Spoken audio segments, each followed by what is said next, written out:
All right.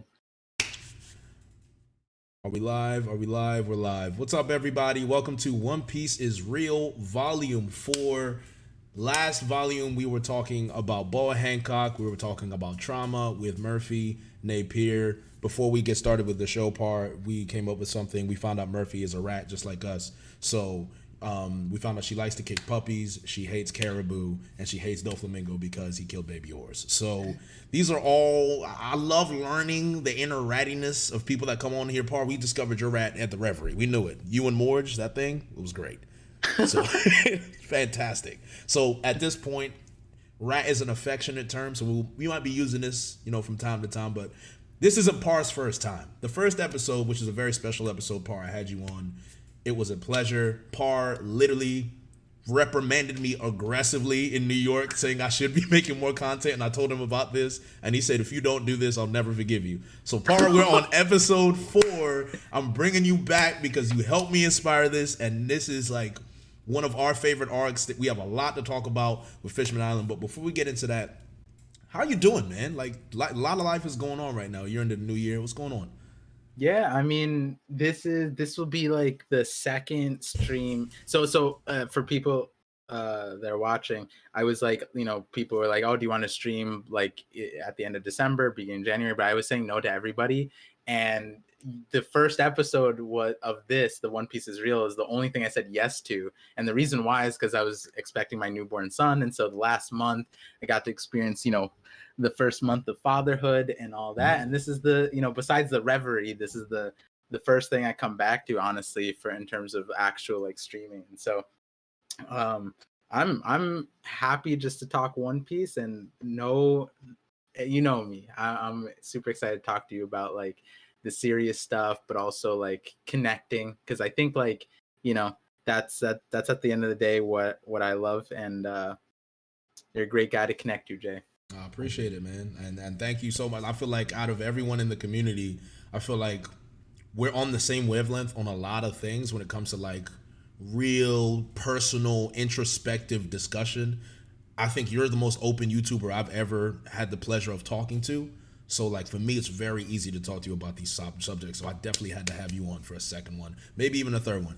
I'm mad. I feel bad because I know Hidden Island would die to be here because I know how much he feels. I know how he feels about Fishman Island. I'm gonna get his thoughts a bit later. But if you guys are not familiar with the series, again, if you're a first time viewer of this series, One Piece is Real is a passion project for me.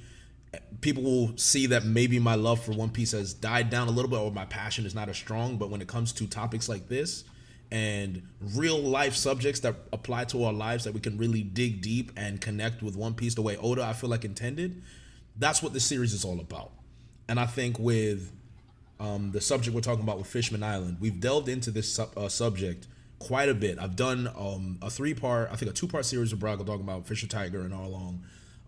We talked about classism, society, prejudice, the girls say, world government, all of that. So those topics will overlap. But what I really want to focus on, one, is the racism, how Oda wrote racism, how Oda wrote prejudice, the results of such, how we've all dealt with it, and how Oda depicts it very accurately based on our own personal experiences. And then digging into the characters and what racism and experiencing racism can turn you into. And the main characters we're really going to be focusing on heavily. Otohime's one, Arlong is another one, Jinbei's another one, Fisher Tiger is one, and I'm assuming you might have some things to say about Hody as well, Par, I'm guessing. Yeah, it all fits in. It all fits in. Yeah. So where to start? Well, first let's start off with your thoughts on Fishman Island, because I feel like once you dig into this theme, if you guys don't have a good feel for Fishman Island, I'm almost certain we're going to change your mind. So Par, what did you think of Fishman Island when you first experienced it? I think what was interesting about Fishman Island was it was set up before Wano. Like in the pre-time skip, we learned about it in Baratier and Nami's arc. Though that's where like Fishman Island started being set up for us. Then Sabaody, we kind of like I think Nami's perspective of Sabaody was like really interesting. You didn't really sit on that during Sabaodi's arc. It was kind of like something that was running in the background. It wasn't highlighted while we were running through Sabaody. But then when we got to Fishman Island, it was highlighted. And then you get to see how every single arc prior, even Enies Lobby, when we got introduced to mermaids, right? That every single arc essentially had something that ended up relating to Fishman Island. And I didn't expect everything that we got out of it. That was like it. I remember running when because I was anime only for, shocker to everybody here. I was manga. I turned into a manga reader in 2021, I guess. But I did read the manga here and there, but anime only for Fishman Island. And I just remember being like having to prepare for like episodes because like they started getting heavy, and like I wasn't ready for the like I knew One Piece had heavy times, but then the heaviness started getting like, yo, like I need to like mentally prepare for this. And then we like I think when we got like Koala's flashback, like or in the midst of Otohime and Fisher Tiger, that's when it was really, really crazy. And I think I forget. I feel like I did cry towards the end of it because it was like the struggle seemed so complex when it came down to like what Jinbei was trying to tell Luffy. Luffy wouldn't listen, and it was like, bro, we need the history, but we know Luffy doesn't care about history. And like it's like we love Luffy, but like, bro, come on, you can't ignore this shit, right? They gotta, if you want to fix it, you can't sleep on this. And then everything that came out of it during the center, I forget what it's called, the plaza, all of that was like, seeing all the citizens, the struggle, like, and then like it was like, it almost felt like everybody felt the same thing, like even regardless of what side you were on, everyone felt the same thing and was thinking the same thing. It's just they acted differently about those feelings and thoughts. And just to add, like, now to give like people like a more of a reason to care about Fishman Island is like the whole thing about Fishman Island is like the oppression and slavery. And that's one thing that we haven't resolved in the One Piece world yet. Like Luffy has gone through post time skip, and Doflamingo and Whole Cake Island and Wano still not solved. And guess what? Fishman Island's resolution is the last saga. The last saga is going to topple the Celestial Dragons and deal with slavery and the complexities of it, and all of that had a climax set up in Fishman Island. So in a lot of ways, Fishman Island is one of the most important arcs for the last saga. And now that we're in it, I'm just like, everybody like who's a viewer of mine knows that like there's no amount of detail that I have not overturned in the Fishman Island, like whether it's Vanderdecken as a mushroom or the Otohime video that I showed you, or even recently with like I mentioned at the Reverie how the Celestial Dragons may have more ties to Fishman than we even realized, which may add more layers to the whole story. I think it really would. And just to confound on a point that you mentioned before about how Sabaody was the start, because technically, if we want to really get into the idea of Fishman and racism, it started at Sabaody. It started with Hachi. It started with the Celestial Dragons. And I guess, I don't know why I never really thought about it that way, because we were introduced into the concept. Was that the first time we were introduced into the concept of slavery as well? Sabaody, right? That's the first time slavery was really a concept that Oda really specifically heralded on, right? Like the slave trade, and then you became me. So it's Nami specifically said she didn't realize the persecution existed until she went to Sabaody. Exactly. And I know people are like, the way Jay pronounces Sabaody, I say Sabaody. Don't just leave me alone. But I think seeing Hachi, seeing how Kami was treated, the moment where Luffy punched the Celestial Dragon, seeing how they talked about Hachi, and Nami's face, Nami seeing that, Luffy seeing that. I don't think Luffy was aware at all. I don't think any of the Straw Hats were aware of Fishman racism. So to them, they view Arlong and Arlong as evil. Then they see Hachi, and it's because of Luffy's light that they're able to like kind of be more kind to Hachi. Hachi saves them, all that stuff. So it's like, all right, cool. Things are like, they're not racist. The Straw Hats in that moment in time would be the textbook I don't see color group, right? Mm-hmm. Where they don't understand race, so they just see you as another person. As long as you're cool, you're cool. Like that's normally where they're coming from. But Yeah. then they saw Charlos. They saw the slave trade. They saw how everyone else treated Hachi. They saw how Hachi was hiding his arms in a jacket so he looked like a human and people couldn't tell until everyone saw he's a fisherman. Oh my god, it was like, oh my god, it's a fisherman. Oh my god, oh my god. And Luffy and Nami and Zoro, they're all looking around. And nobody bothered to help Hachi when he got shot. This I think they begged him not to do anything. And Luffy, knowing how Luffy is, once he sees injustice and he sees something he doesn't like, he's borderline uncontrollable. I think the reaction of everyone around him made him angrier because nobody bothered to help. Yeah, go ahead. No, that was one of the breaking points, I think, of that scene for Nami, for Sanji, for all the Straw Hats was Hachi got shot and held Luffy back and said, I deserve this. Oof. Don't do anything. This is my fault for my existence. And that's like, yo, what? That's like some twisted. Imagine being shot, holding back someone who could easily solve it, and then being like, it was me because I was born. Like, that's crazy to me. Yeah. Because I have 8 arms, like, or 6 arms or whatever. That's crazy. It's just unbelievable. Like it's the group of people. Like you said that perfectly, actually, because I feel like when we're watching that scene, we're scared for Hachi. We're upset for Hachi and him getting shot, but we're not understanding the environment around Hachi getting shot because it adds a different layer. This man got shot. Anyone that got shot be like, yo, this guy shot me. Like, how could you do that? He knew what he was getting into. That's part of the mentality that we're going to delve into with racism, because that's when we're going to get into Arlong and Hody, right? So I don't want to dig too deep into that. But it's the environment around it. Everyone is like, oh my God, it's a fisherman. I hope he dies. I hope they capture him. And I'm scared that he might give me a disease. And like, there's like this line that I think even as a kid, it stood out to me. It was like, oh, you don't know what he's plotting. I mean, he has a fish brain, which like implies that he's stupid, but you're also scared of what they're like. It's like, how do you have both? How do you somehow be twisted on both ends? It's like the crazy like ways people would stretch to create fear, right? And I think all that fear, comes from like they don't know, right?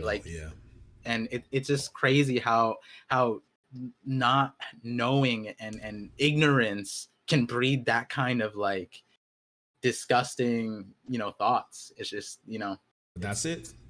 That's the world you live in. And something me and Brago touched on the episode with prejudice and power and society. They don't know better. That's a way of life for them because that's what's been indoctrinated in them by the Gorosei. It's a way to keep classism in line. It's a way for people to feel good about themselves. Hey, you're not them, so it's okay. So to them, it's normal. To children, it's normal. To them, it's morally just. So to Luffy, he's looking at this, and then Charlos tries to shoot him again. That's when Luffy's like, it's over. I'm hitting him. Nobody's going to stop me. And, the thing happens. We're all excited. He punches a racist. Everyone likes it when people punch racists. So like, there's no shame in that. But to move on to what really set the scene and what really set the tone by going into Fishman Island, because we needed a time skip obviously to get to Fishman Island. So we go away for a little bit. We get into Fishman Island, and we are introduced to how the fishmen receive the pirates, because pirates go through fishmen, and pirates go through Fishman Island in general. So the way I didn't really know what I was getting into when we were going into Fishman Island, because it seemed like the fishmen were okay with the pirates walking through, like Mermaid Cafe. They're like, oh my God, look at all the straw hats, yada yada yada. And then that's when you get into I'm trying to remember, what was the moment that spurred everyone to the racism really coming to fruition? I think it was when Sanji needed a blood transfusion, right? That's where like the real divide between fishmen and humans really came to light. Or was it before then? No, yeah, I think that's was essentially when it came up with like the blood, yeah, the blood stuff. Because that's when, because Chopper's like, yo, why is no one giving blood? Like, what's going on? And like, you know, I think they were still doing, were they still doing the petition as well? Were people still going around to get Um, Otohime's petition? Was that still a thing? I don't think it I was don't think that was a in thing current at the time. time. Yeah, I don't No. think that was, because I was wondering if someone was trying to pick up the mantle as well, but that's not an issue. Anyway, so we see that's the first sign of the clear divide, and we're looking at this from the Fishman side now. This isn't about the superiority of being a human; it's about the victim complex, the victim mentality that's ingrained in these people when it comes to humans.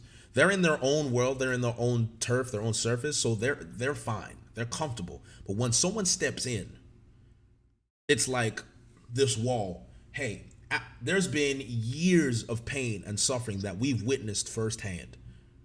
We're not going to interact with you. We don't trust you. Do what you need to do and go through. We have the protection of Big Mom, so at the bare minimum, you do something, you're done, you're finished, right? But Big Mom is just another symbol of oppression, but it's for their benefit.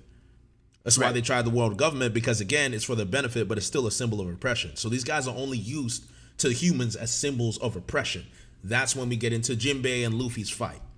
Right. So I'm gonna stop right there, and then I'm gonna ask you, what were your initial thoughts once you saw the blood transfusion? Like, how did you process that? What was going through your mind? That was it was like an interesting first step, like you mentioned. Like, I think they came in, it was all the happy go lucky with the mermaid stuff, and then yeah, Sanji needs a blood transfusion. Okay, it doesn't go through, the racism, whether like the fear, the lack of wanting to help, all those things. It's justified, you know what I mean? I think like it it wasn't something that didn't make sense. And I was kind of interested, like, and Oda did a great job of like where this came from, right? And then that directly goes into uh the flashback where the culmination of Fisher Tiger's story is the reason why nobody gives blood. And I was just like, that's crazy. That, like, and that reflects on our world too, where it's like you wonder why certain things don't like, this is sort of a meme now, but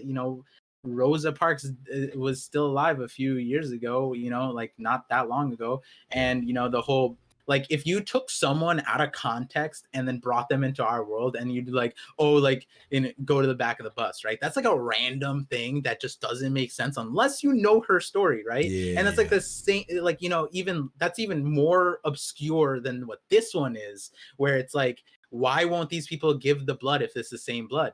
Yep. Well, their backstory was, according to the news that they got, their hero was killed because the humans refused to give him blood, right? And that's so, because that's the story, Yep. everybody was like, okay, if they refuse to give us blood, we refuse to give them blood, right? Yep. And that's exactly how history, if you don't know the real history, which in that case it made sense, because as Jinbei said, the real history was even more tarnishing.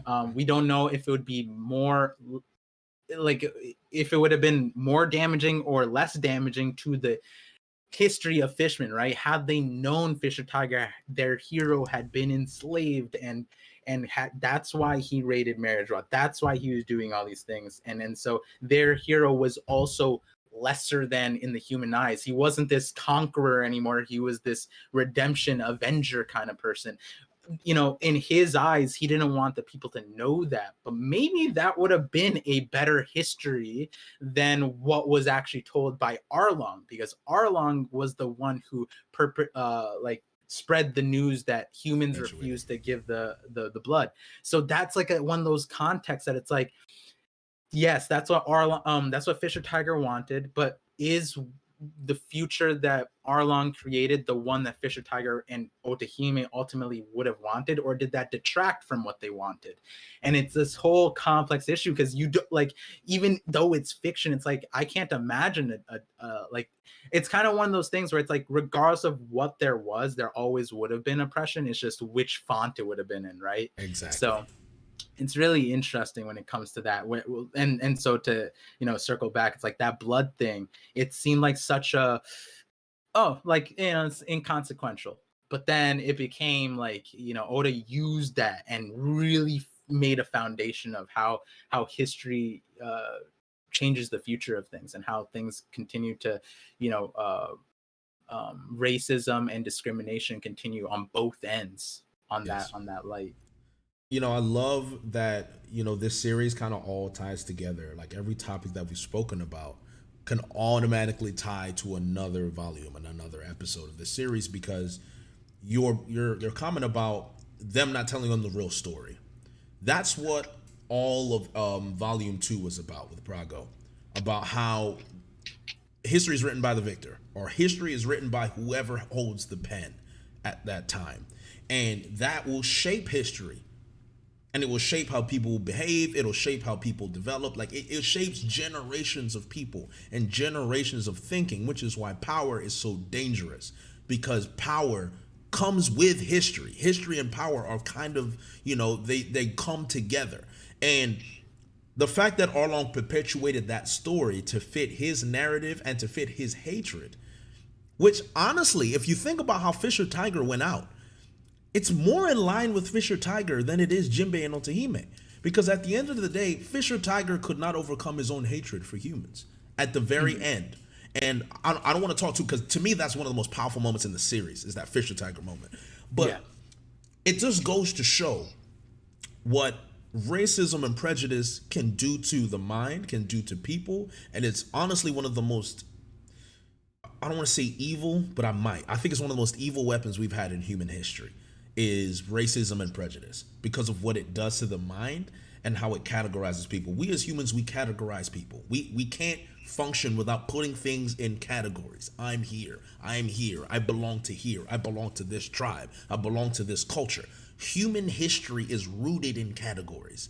So prejudice, racism, it's all about putting people in categories and then defining those categories as lower than another category. So that's like you're literally attacking the foundation of humanity and the way humans process the world around them. So it's dangerous. It's very, very dangerous. And Oda captures that perfectly in Fishman Island, because once we go past the blood thing, we already know there's a divide. We know there's a divide. We know that the Straw Hats are in danger now because of a false narrative. You know, King Neptune wants them arrested. The Straw Hats want to be, all of that other stuff, that's all going around. So now we're attacking the conflict directly. Little do they know, Luffy already has a relationship with Jinbei, who is basically the hero of Fishman Island at the moment. So when we get to help me with the sequence of events here, because after that we go to Ryugu Palace. Luffy sees Shirahoshi. Shirahoshi wants to escape. That's the first connection, right? Shirahoshi escaping. And I want to talk about Neptune for a little bit, because it ties into Shirahoshi and it talks about Otohime, and we're gonna get into Otohime's backstory. So this is where this is where you're gonna cook. I'm just gonna let you cook for as long as you want to cook with Otohime. Oh man, he said, "Oh man," but Neptune is such an interesting character to me, because he reminds me of Garp. And when I say he reminds me of Garp, he is a man that has seen everything. He's seen it all. And he has to maintain a strong frame and honestly a very stoic. Garp hides his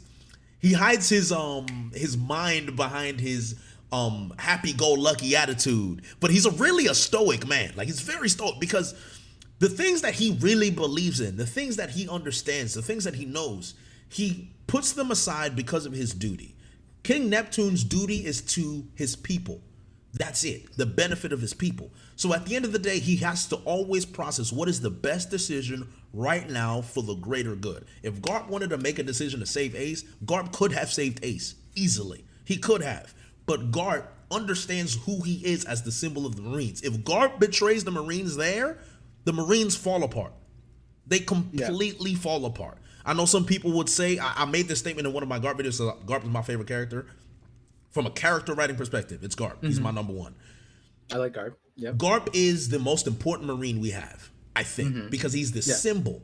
Garp is the symbol. Kobe's going to take that mantle because you see Oda putting him in that way. But Garp is the symbol. If Garp does something that's against the Marine code, it's over. Garp stood up to the Celestial Dragons. He chose not to be an admiral. Everyone looks at Garp and says, if Garp does something, I know it's right. Because he does the right thing. King Neptune is the same. But I think him running into Otohime Otohime softened his heart to a level where he's like, okay, I know everything, but this woman doesn't care at all. This woman knows what is good for everybody, not just presently, because Neptune has to think about the present and the future. Otohime is only talking about the future. She's like, I want our children to be on the surface, to see the sun. We should be equal. We should talk to the humans. We should get there. Let's get to there and let's have a bright future for us, because we don't belong here. Right. We don't belong at the bottom. We belong to be at the same standing with them, but we need to do it the right way. We need to do it with discussion, peace, and talks like that. So Neptune knows what that could lead to, because he's seen the horror of humans. But Otohime softened his heart. Now I want you to talk about Otohime. I'm gonna let you go ahead, because I just wanted to set up the Neptune and where Neptune is coming from, and then Otohime's impact on the story itself, like the whole story, Fishman Island, everything. I just wanted the Garp and Neptune comparison is really great. I think the one separation, and this is the important one, and we don't know, this might not even be a separation. We don't know Garp's stance yet, but I would say the difference between Garp and Neptune is Neptune is a defeated man versus Garp is not defeated. Garp, like there's whether it's through Kobe or whether you're subscribed to Garp being part of Sword, it feels like Garp does have a larger agenda that he's upholding. Whereas when it comes to Neptune, right? Something that came up with Otohime was he was very aware of Otohime's presence, her what she's doing, all her actions. But the one thing that like was rough, and this is why Otohime is truly a trailblazer, truly a menace, and I say menace with an asterisk. You know, like I say, like Otohime is a thug. Like she is like one of the most badass characters in the show, and the thing is, like, even her own husband did not support her in the way that she maybe needed. And what I mean is, like, when, you know, he didn't do anything to counteract her, right? But in closed doors, behind closed doors to his ministers, he's like, I can't stop her. I want to stop her. What she's doing is not what I think is right, but she is doing what she believes in. She's trying to do what our ancestors are trying to do. So if I can't stop her from doing that, so I need you to protect her. And that's what he told like everybody on the guard, right? And you know, that is the most he could have done more. Maybe he could have done more. We don't know to what extent King Neptune could have had in the thing, but I think that played better for the story, because when it comes to Otohime, right, if we take a step back, so this is something, so the video I'm talking about is like Otohime is a thug. She walked to the Gorosei. She played good cop, bad cop. And to summarize, like a lot of what I'm saying there is Otohime was, yes, trying to go the higher road, right? Like Fisher Tiger went the aggressive road of like, these are the slaves, these are where I need to like dismantle, and I'm going to dismantle them myself, because that's how disgusting human nature is. It's something that can't be let to just be free, because look what happens when human nature is free. We lose our freedom. So I'm going to give back the freedom against human nature. And Otohime's route was not even necessarily to be friends, but more so like, hey, the humans that we interact with, the humans in our history that we hold, you know, not aggression, but hatred for, sadness with, that's a small minority of the humans. The humans that come here are the pirates, and the humans that enslave us are the aristocrats, is what she said. Which is interesting, because it's not necessarily the aristocrats, it's the rulers of the world, but you know, whatever, Otohime. But you know, and so she essentially says, like, these people, they're not all of humanity, and the way we solve this is, let's show them who we are. Let's show them how we are. Let's show them that we aren't scary. And that's her route. She goes on the route of like, they don't know us and we don't know them. If we break that boundary, I think she says specifically, there's 30,000 feet of misunderstanding, which is like a powerful line. But like the other part of it is, as viewers, it's not 30,000 feet of misunderstanding. No, it's 30,000 feet of purposeful racist and negligence and ignorance, to the point where on Sabaody we mentioned Garp, right? I think was it Garp? No, it was Sengoku. Sengoku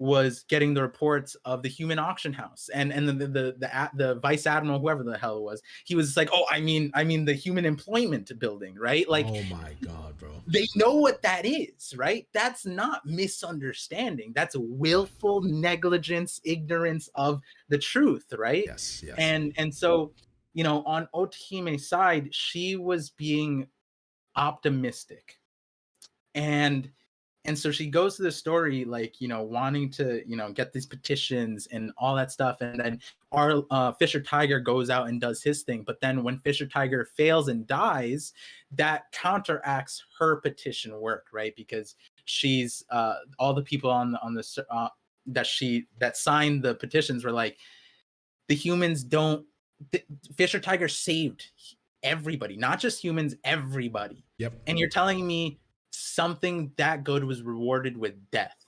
So how can we as citizens of Fishman Island, who are not Fisher Tiger, who have not done those great things apparently, ever see light with the humans, right? So then Otohime is working against this other person who is working towards a similar thing that she was working towards. And that's what's crazy about Fisher Tiger's story, was at the end of his story, I remember he told Arlong not to kill anybody, right? yep. And this was like this line just hit me. He said like, we don't want to be bloodthirsty. And that line, bloodthirsty, just hit me differently, because when you think about it, if he was bloodthirsty, then maybe he would have taken the blood.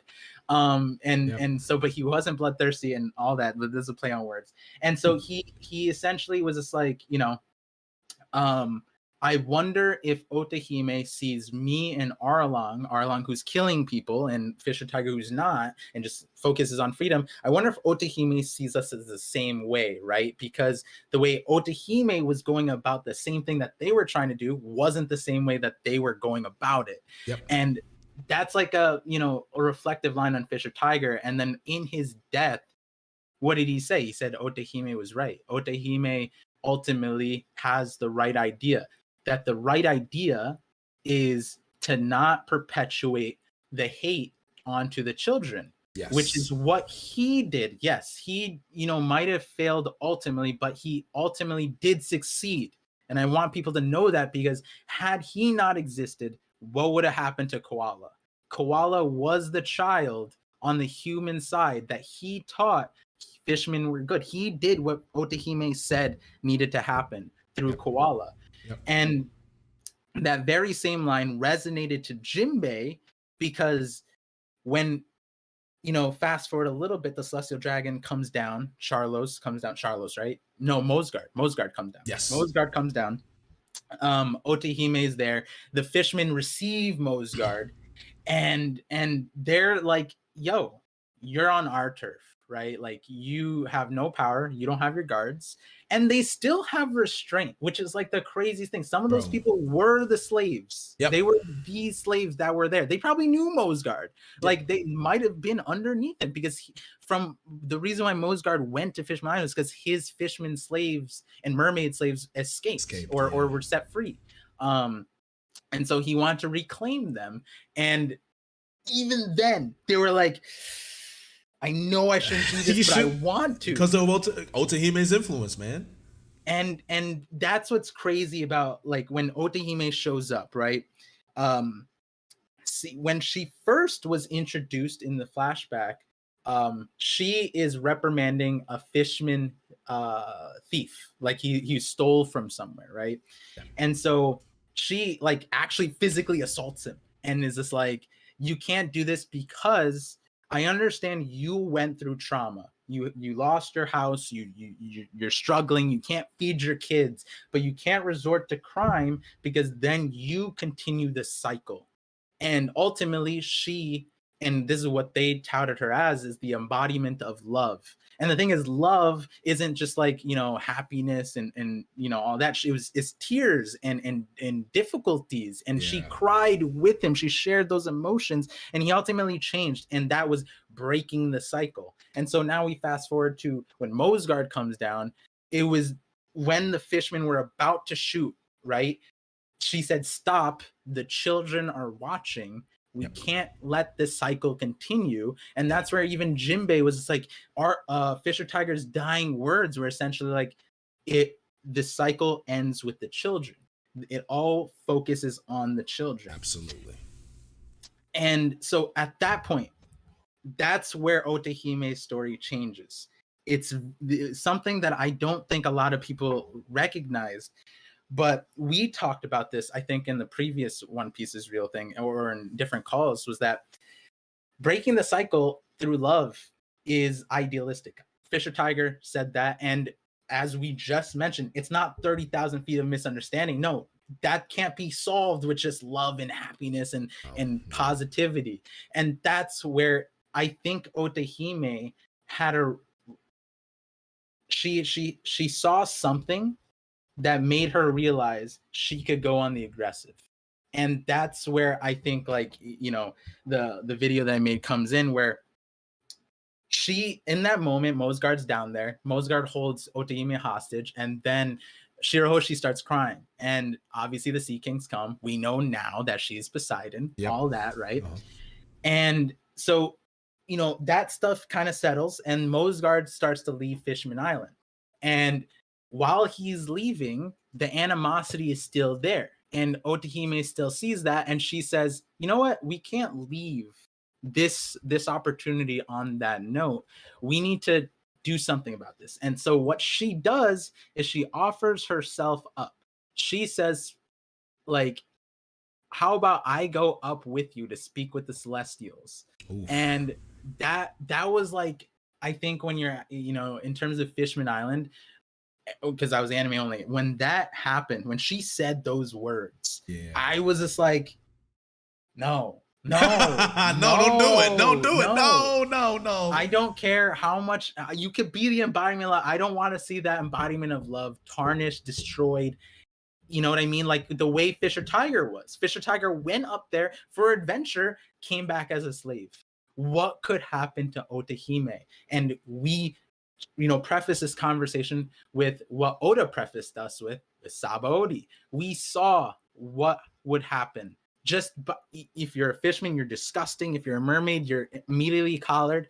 And the way they talked about the mermaids, it was like absolutely blood boiling disgusting. And like, you know, one of the lines that still rings in my head, I don't even need the chapter, the guy, the Roswald, he was just like, "I will gut and stuff the women." And I'm like, yo, that like, I don't want that to happen to Otohime. That's like something that we got prefaced with. This is what a celestial dragon is. This is what the surface will do.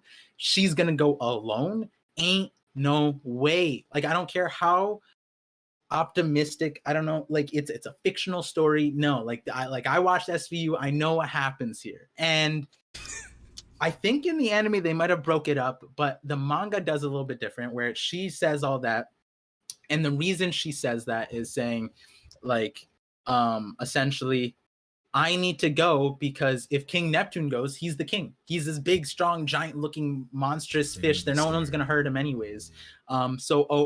She needs to, she says, the only way to prove it's safe for us to go to the surface is for someone weak like me to go there and return. And that sounds just like a fairy tale. Like you're gonna, like, you know what's coming and you're going to get it, right? Yep. And she says, believe in the woman you love and in the humans too. I don't believe in, I'm a human. I don't believe in them. I mean, neither do I. Literally, yeah. No, I wouldn't either. Yeah, and so in the manga, they just show more sleepless nights pass as the entire Ryugu kingdom worries about the queen. A single week felt like 100 days. I think the anime did that a lot better, because I remember like sweating. I remember like, yo, oh no, like I don't want to know, because we, you know, from Fisher Tiger, Koala, all of these tragic stories that just preface this. How are we expecting anything good of this? And lo and behold, she comes back perfectly fine. After some days of negotiations, Queen Otohime was able to appease the high-handed celestial dragons. Which is like, what? how like I want to ask you when that came, how did that like did that make sense to you? No, but I think it's a powerful concept, and what I think happened is it wouldn't make sense if it happened in real life anyway. So I don't think it's supposed to make sense. In that context, it shouldn't make sense. So I'm fine with it not making sense. Yeah. What I think is key is Misogard. I think her saving him is the sole reason she came back. Only a celestial dragon's power can counteract another celestial dragon's power. I think it's because of Musogard is the only reason she came back. It wasn't highlighted before, but you saw when he comes back in the Reverie arc and you see how he holds them in reverence. It's because of that act of kindness, which further goes to show that Otohime's love is something that's pure and it's something that you only get with very, very few human beings in planet Earth. People like Otohime, Martin Luther King, most of the people that are heralded for their pure heart, you know, Gandhi. Now, I know some people mentioned Gandhi was racist and all of the stuff like that. Let's not get into that, right? Let's focus on what they did. Well, everyone had their own, you know, misgivings. Martin Luther King had O's. We know that. So, but to get back to the serious point, it's the fact that Otohime's love bought her that pass. Right. That's her legacy, is that she was able to go to an area where they literally kill, stuff, murder, torture her people. I would be shocked if she walked around Mary Joas and didn't see stuffed fishermen, enslaved fishermen, fishermen getting beat, slaves, all of that. She went into that environment. One, Otohime's a thug. You've convinced me, and that's it. That's thug. That's thugnificent. Because only a real G can do that. Yeah. Only someone with, I'm not even gonna say testicular fortitude. I don't know what I'm not gonna say the word, but you know what I'm saying. That right. Fortitude, with that fortitude, to go up there and come back. At that point, like, who's better? Who's more bold? At this point, she got the same boldness as Luffy, Ace, all of that. She might have been a D for all we know with that type of disposition. Exactly, 100%. And that's like the main point, right? It's like, as a fishman, as a mermaid, a woman, as a royal, the most sought after thing, she goes and like, you put this in perspective. It's not like she's negotiating peace treaty. No. She's going to talk to active slave traders, active slave owners, slave masters.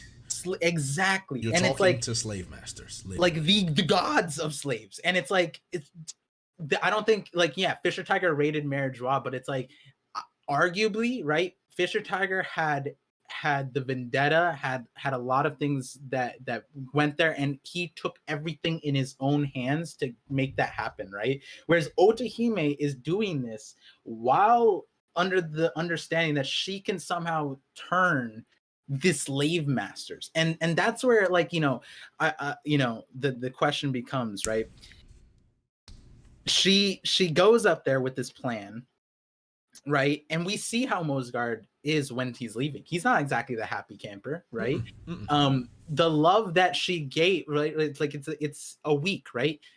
How powerful do you think Otohime's love is in that boat, right? Like, is it just Mosgard? Was the Celestial Dragons? That whole conversation is so interesting to me. And I feel like that's one of those things that we just got breezed over. Somehow, Otohime is stronger than Naruto in the Talk no Jutsu realm, right? Because like she apparently negotiated a migration of an entire kingdom that hasn't happened in the last 800 years. 200 years ago, I know a lot of people, this has been brought up. It's like 200 years they tried, and we didn't even know the fallout of that. But 200 years ago, they got labeled as not just fish. Up until then, they were just fish. They weren't fishmen. They weren't like a sentient being. They were just fish. 200 years ago, that got fixed. And now here we are. This is, I think, 14 years ago in the story of our timeline. Yep. And in 7 days, in just 7 days, she manages to negotiate against all the racism, oppression, all this stuff. Goro That scenes and all sounds that, kind of yeah. far-fetched to me. And the reason why it doesn't make sense to me is because she actually tells us the reason why she went. When she comes back, she explains to her kids, it was at a certain moment that she got the courage to do that. She realized that she had the power to go against the powers that are oppressing her. So there, it's an interesting thing because now we're understanding that it's not 30,000 feet of misunderstanding. She's not that clueless. She's not that optimistic. No. So she's talking to her kids, to read it verbatim. She's talking to her kids. She says, "At that moment, I felt a surge of courage. I knew this island could really change." Her kids ask, "At what moment?" And then she answers, "When the Neptunians came to the island." And then the kids respond, "Oh, that was a real surprise." And Otohime says Shirahoshi summoned them, essentially telling her sons that Shirahoshi is Poseidon through the royal legend that she heard. And so, and what she says also is that the merfolk take this ability to talking to fish for granted, but it's extremely powerful. And there is a mermaid that's born every few centuries that can talk to the sea kings. And that, I don't have to explain the Poseidon power to you guys, but this is what she says. "Along with the Poseidon powers, that special mermaid will come one who can guide her to use her power for good." And we assume that to be Joy Boy. It kind of looks like Shanks in a robe, kind of little bit, or Luffy without a hat. And she says, "And when that time comes, the world will change." That's what the legend says. And then her kid says, "The world will change." And she says, and that means the island will change as well. The kids say, "Then we hope it will be a great help to you, mother." And she says, "Yes, I'm sure it will. The power of love can save thousands when used correctly." She is the power of love. But the power that they're talking about is the power of Poseidon. That's what they were just talking about. They're saying the world will change. This is the power that can change the world. If used maliciously, could sink the entire world. If it is formidable power that can be utterly destructive. Your sister is not aware of this power, nor can she control it. And so there, Otohime says two main points. Yes. The thing that gave her the courage to go to Marajwa was Poseidon. Shirahoshi, yeah.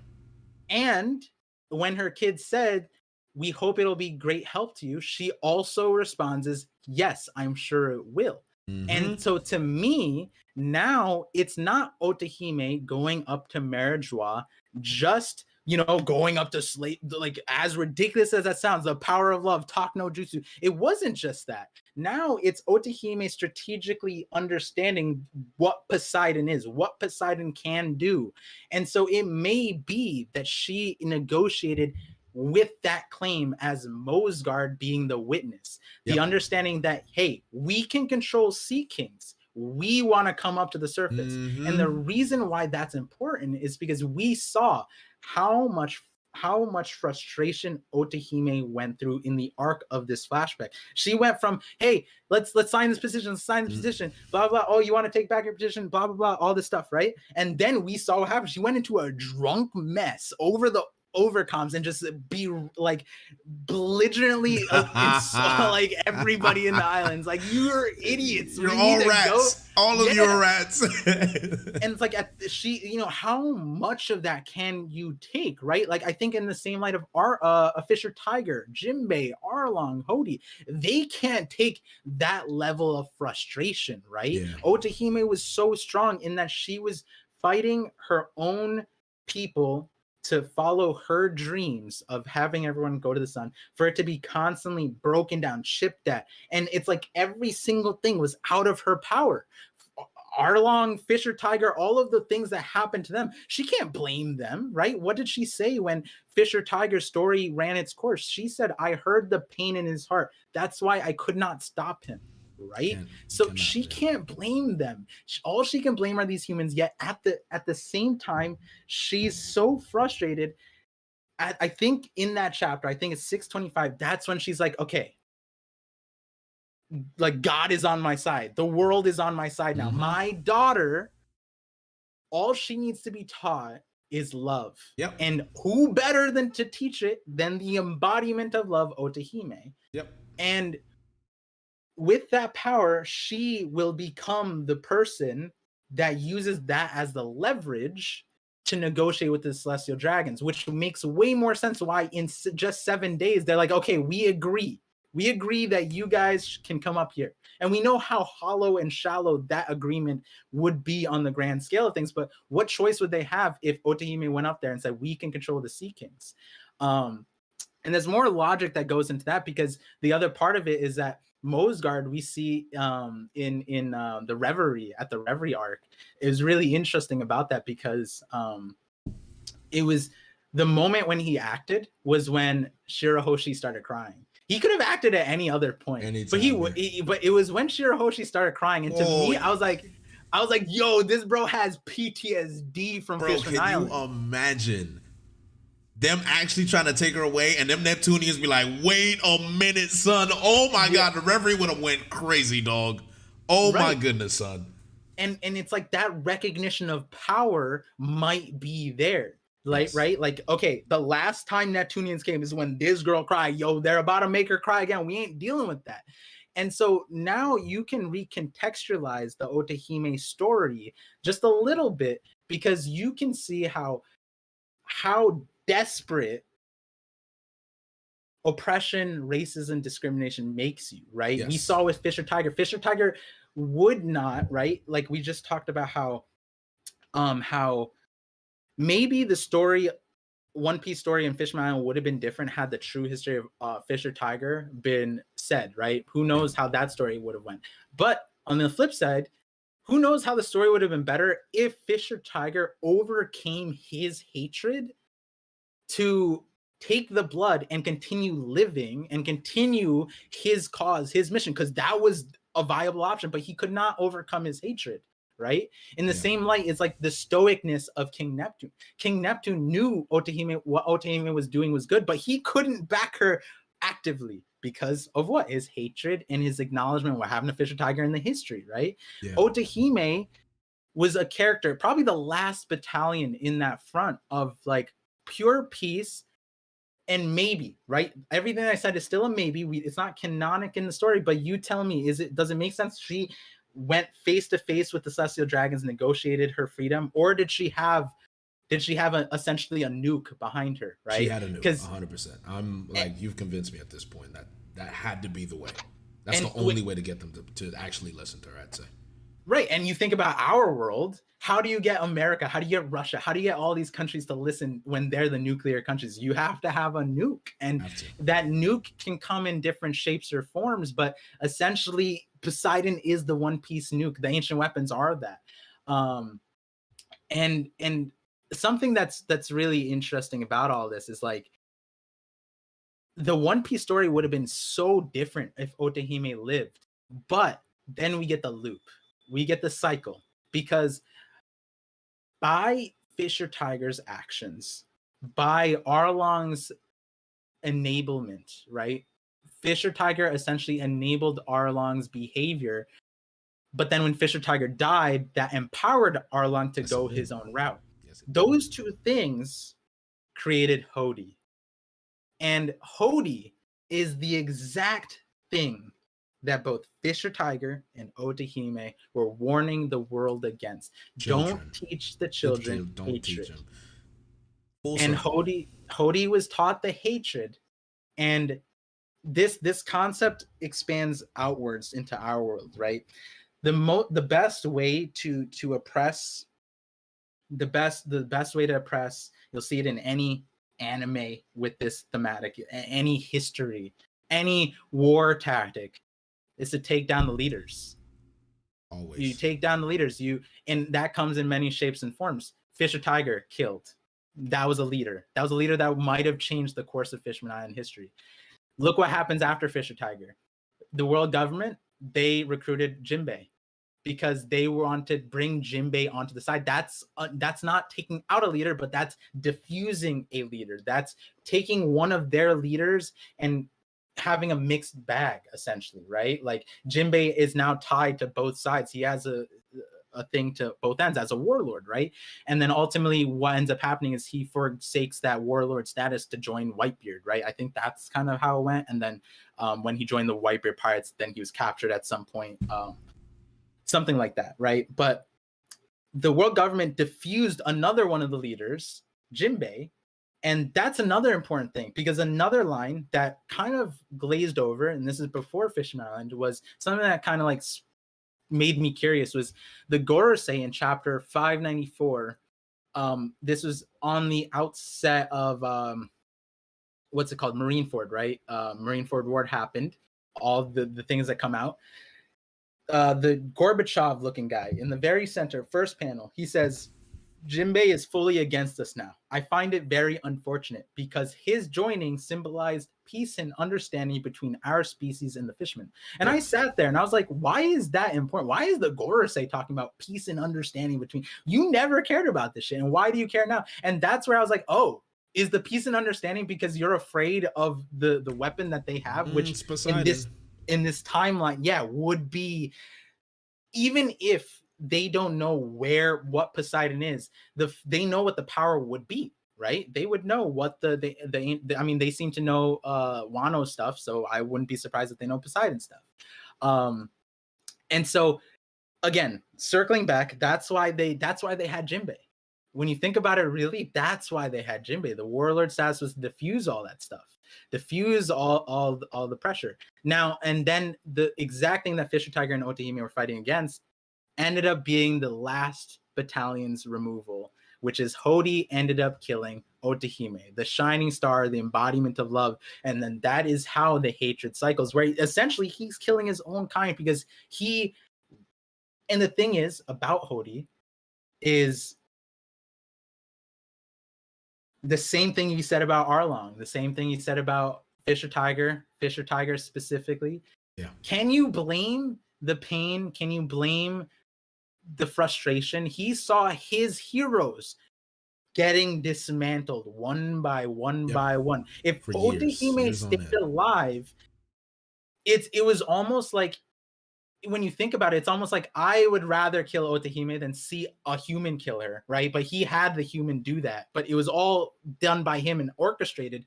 But when you think about it, it's like Hody was frustrated that all of his role models, all of his heroes, all the hope that he was wrong ended up dying. Yeah. And so then it's like, who does he blame? Right? How does he take out that frustration? Otohime being the royal is his main, the main reason, or not the main reason, the main power against him, right? Because Otohime is telling all the citizens, lay down your arms, and she was succeeding. How do we know that? We just talked about it. Somehow her love convinced these slaves to not kill their master when they had all the opportunity to do so. If we're talking about the opportunities to kill their, like, they were literally 30,000 feet away, no one's gonna investigate, you know what I mean? Like, there's no, like, it's just a shipwreck, right? Yet her love reached them. Hody would have to go against that. Hody would have to go against that. And that's the crazy part of it. Whereas he's like, no, I can't go against that. He had to kill Otohime. He had to do that in order to create the new Fishman Pirates. And then you're left with asking yourself, right? What could Fishman Island have done differently to avoid Hody? And like, and that's where it's so difficult, because we sit in our world, and I'm like, not to reference like Kanye in this light, but it's like, but you get a lot of conversations, especially in hindsight. Hindsight is 2020, but like sometimes hindsight blinds you because you don't see the history.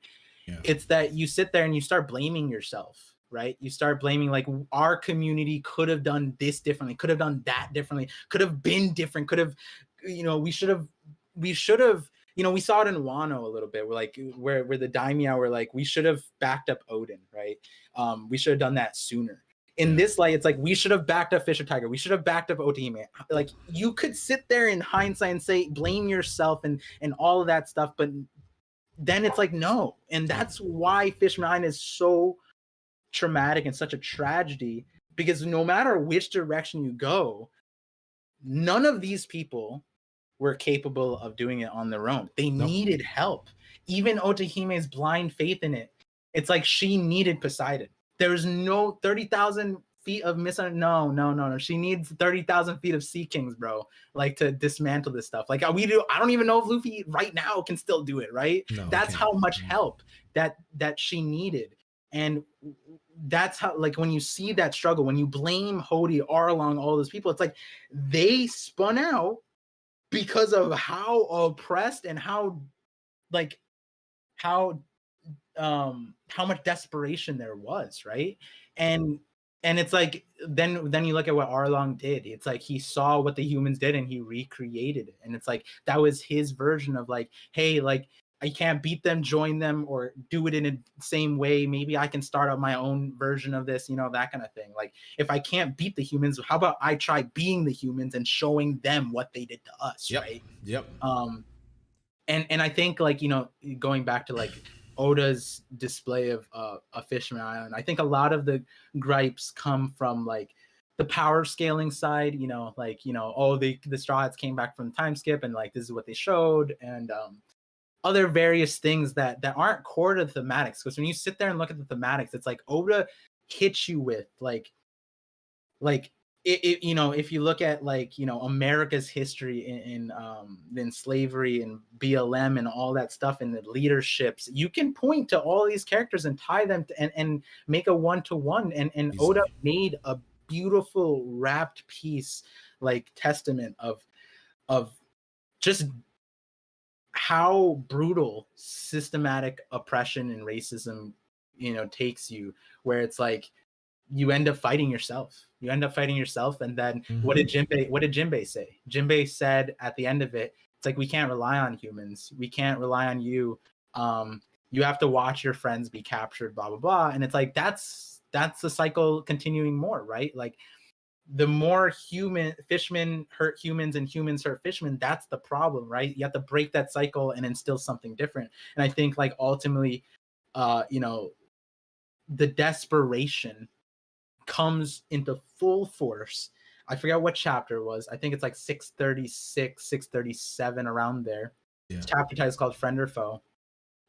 We see the fishmen, citizens of the fishmen, the innocent ones, literally begging for their island to be destroyed and razed to the ground. Noah and everything, their whole history, something that they've revered, like their ancient artifact, to be destroyed just to be saved by a human.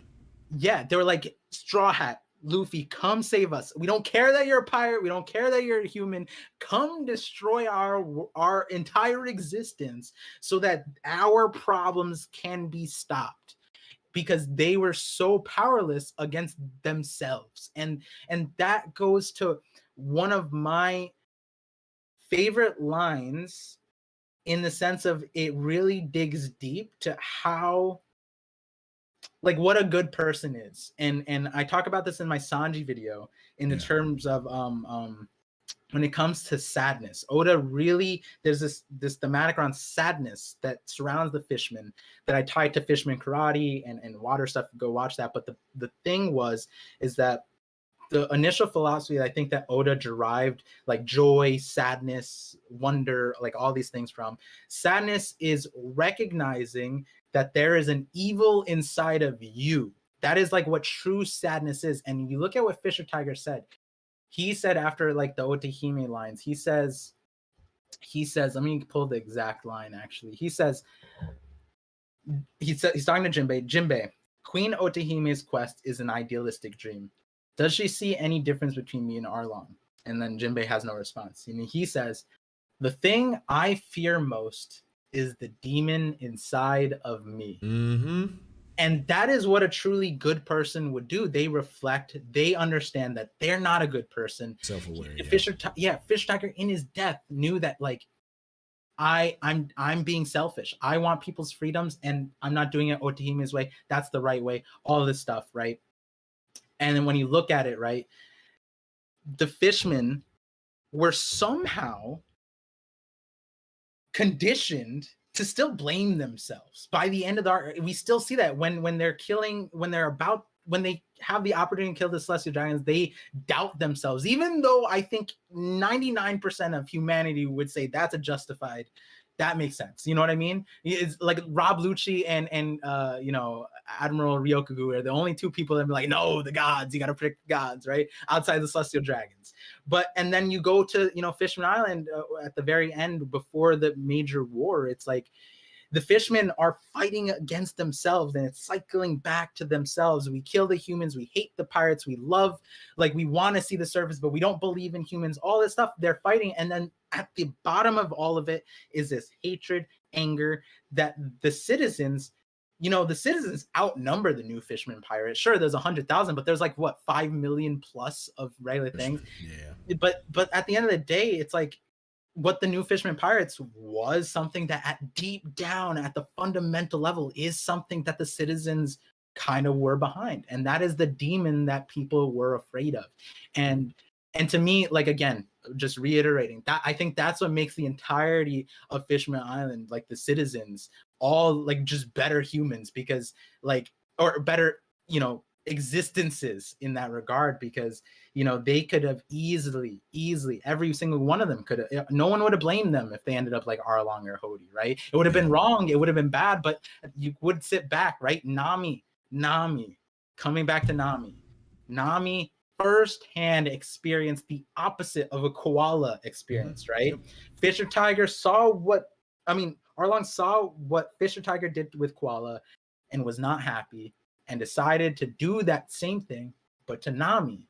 Nami underwent, we don't know to what extent. A lot of people have their own theories about how far that went with Nami. You can throw your imagination at the wall and still vomit regardless, right? And the point is, Nami underwent that. She was the victim of that hatred cycle, saw this beginnings of it on Sabaody, came down to Fishman Island and understood it. And that's where we come to like ahead, right? Because there's the paradox of breaking the cycle. But in order for a human, right? We actually saw a difference. Sanji and Nami. We won't get into what Sanji said to Jinbei in those things, right? Some lines maybe aren't, like, I think there's like one dialogue box that could have been deleted and it would have been perfectly fine. I forget where it is, but Sanji didn't undergo what Nami underwent, and he was less forgiving, right? Nami was the actual victim of the hatred, and she, as the victim, she forgave them because she knows what the fishermen went through. She knows firsthand, unfortunately, what happened. And that's the paradox, right? Because in order to get a human like Nami, the cycle continues. But where does the cycle end? If for humans to understand the fishermen struggle, they have to go through the same thing fishermen went through. But then if humans go through what fishermen went through, they're going to do the same thing back to fishermen.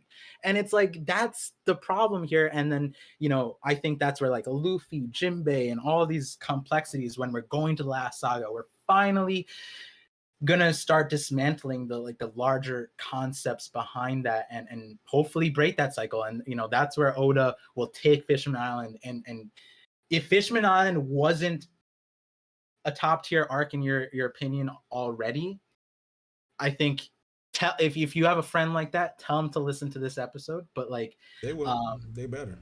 But I think it'll be thrown back in our faces in the last saga, because again, how long did we talk about? This is like a microcosm of the things Oda did, and this is the exact foundation of what the last saga is supposed to be dismantling: slavery, oppression, lack of freedom. The history of the world is going to cover all of that. Like, I just don't think people understand what we're about to get into. And honestly, Par, thank you for sharing that, because to me, I feel like I turned into a viewer.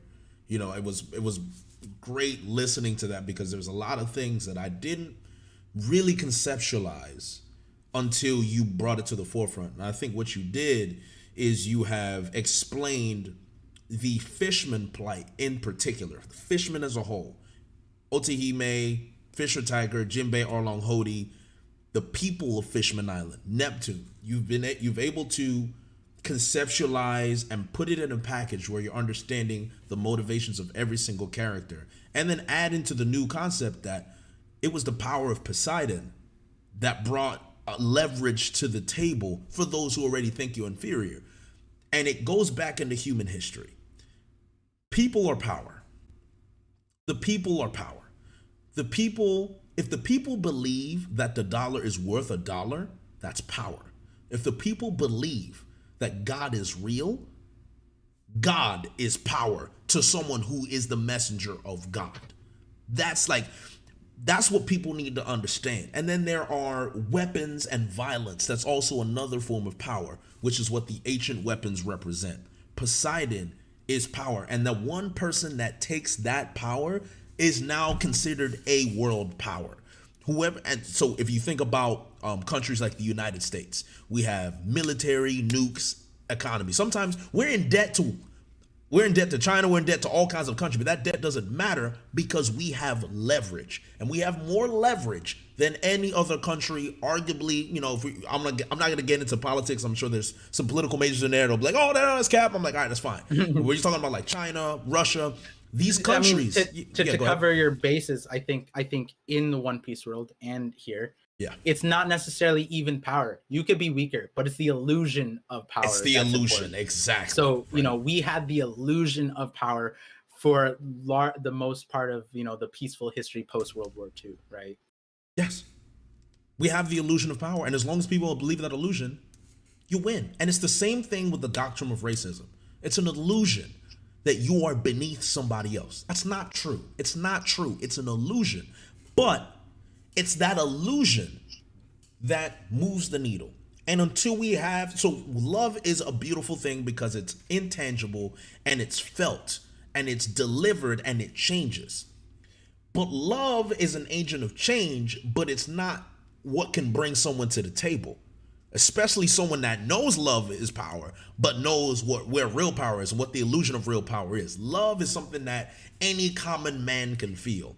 But the powerful, they feel the leverage. They feel the damage. They feel a large mass amount of people that are against them. They feel the nukes, the weapons. So once Shirahoshi came into the picture, Otohime, I love how you really letting us know how smart she was, because a lot of people think she's just blind faith, all that. It wasn't blind faith. Some of it was blind faith, but it was calculated blind faith, because the moment she realized Poseidon's here, she said, that's what I needed. That is exactly what I needed, because now I can still have the message of love. I'm still a good person, but I have power and I know how to use it correctly. So she used it correctly to get to where she's at. So Otohime, it's a blessing that it fell in her hands, because imagine if it didn't fall in her hands. Imagine if Neptune was like, oh, now I know Neptune wouldn't maliciously use it, but Neptune would use it as a safeguard. Otohime used it as a bargaining tool. That's where the conflict changes here. And the thing about love, you said the agent of change, and I like that, because it's like, we were demonstrated how love is a positive force, and that's what it is. But love can also be counteractive, because it's like, if you hurt someone else's love, what will they do? They'll retaliate with hatred, right? Yep. And that's what we were afraid of when Shirahoshi witnessed Otohime's death. And that is what Shirahoshi ultimately demonstrated to us. Despite everyone's assumptions about Shirahoshi, she knew the truth of Otohime's death. She knew Hody was the one who killed him. Yep. She did not let that hatred continue, which is the demonstration of Otohime's love being passed on. What she said was that Shirahoshi needs to learn how to control that power. She needs love to guide her, and that's ultimately what happened there. She used her power because she loved Luffy, not because she hated Hody. And that is incredibly powerful, because again, another character who is, again, I didn't even get to mention Shirahoshi, but she is at the center point of all this crazy nonsense that she was born into, starting from when Roger came to the island, right? The world around her, she's waiting for her birth.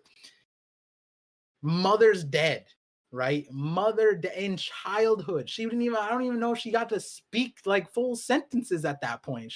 It was crying and mommy, right? Like, and her mom was taken away from her by, at that point, a human, then found out it was a fishman, and she grew up, decided to, she had the power.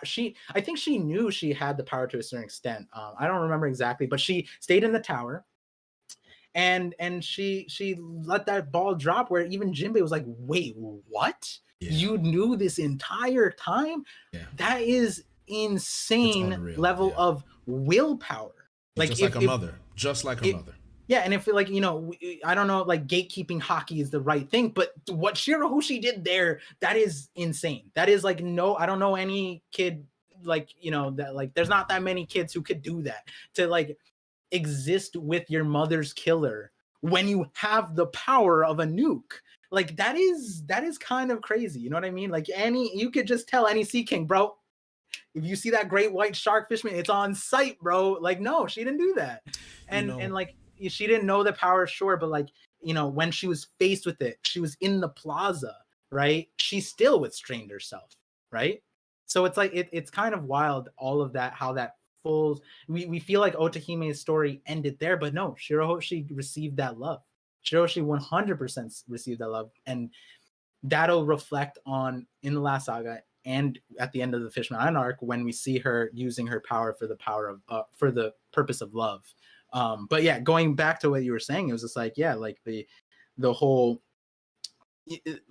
realistically, love isn't the full agent of change, right? That's what you're getting at. And yes, it's necessary. It's like a necessary ingredient, but it's not the full equation.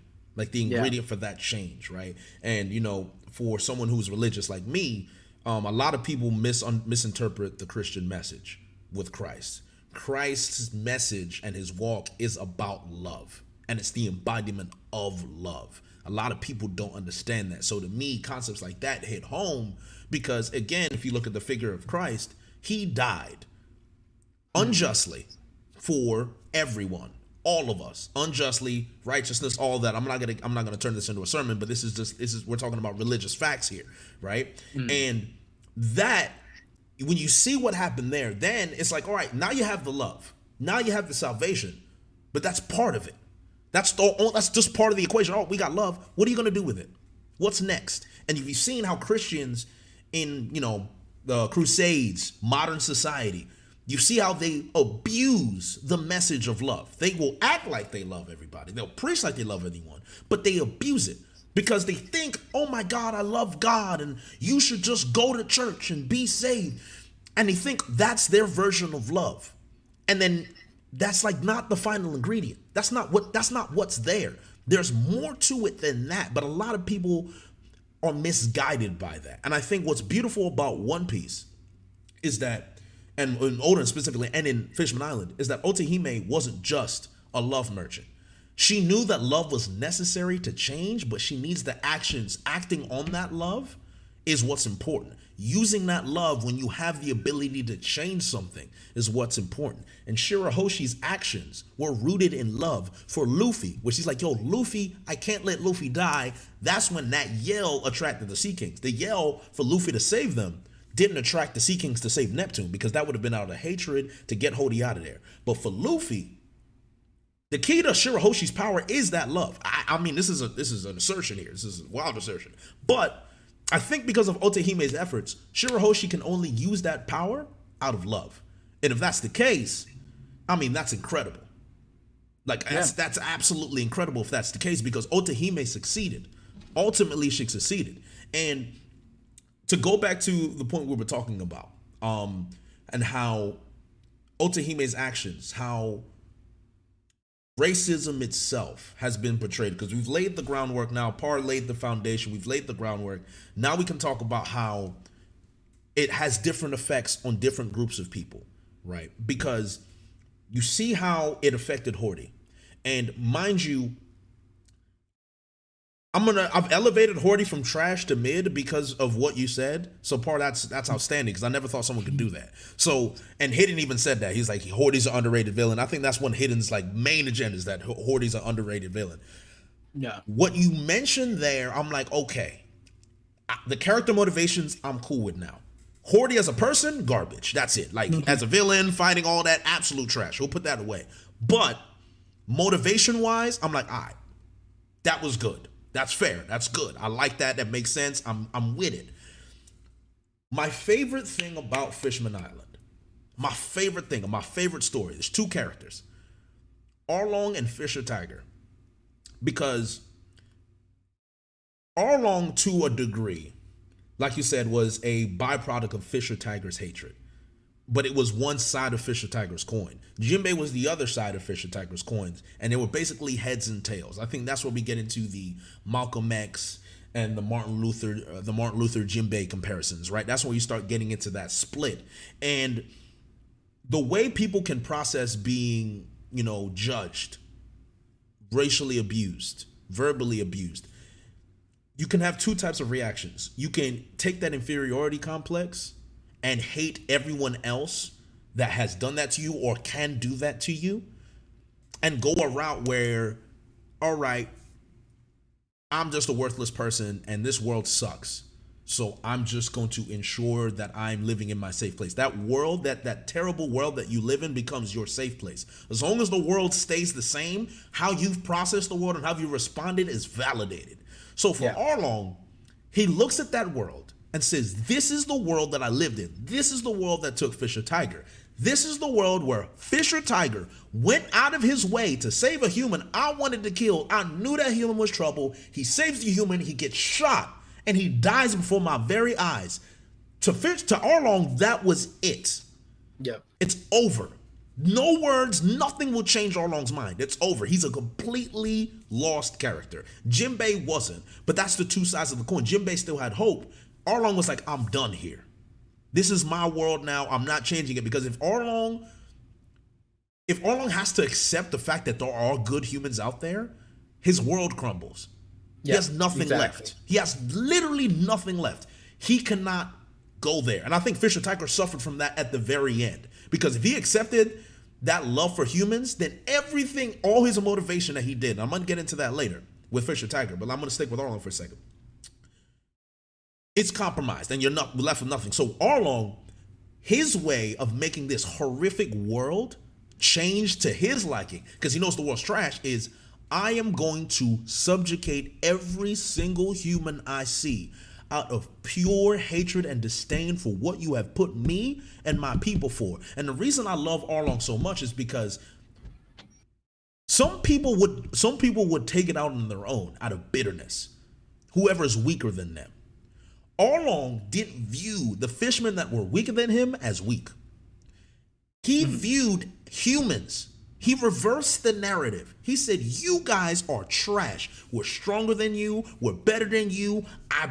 We know the sea is better than you. This world is literally covered in the sea. This is our world. This is our domain. So I'm going to conquer the entire East Blue. I'm going to make it my own. I'm going to use everything in my power to do so.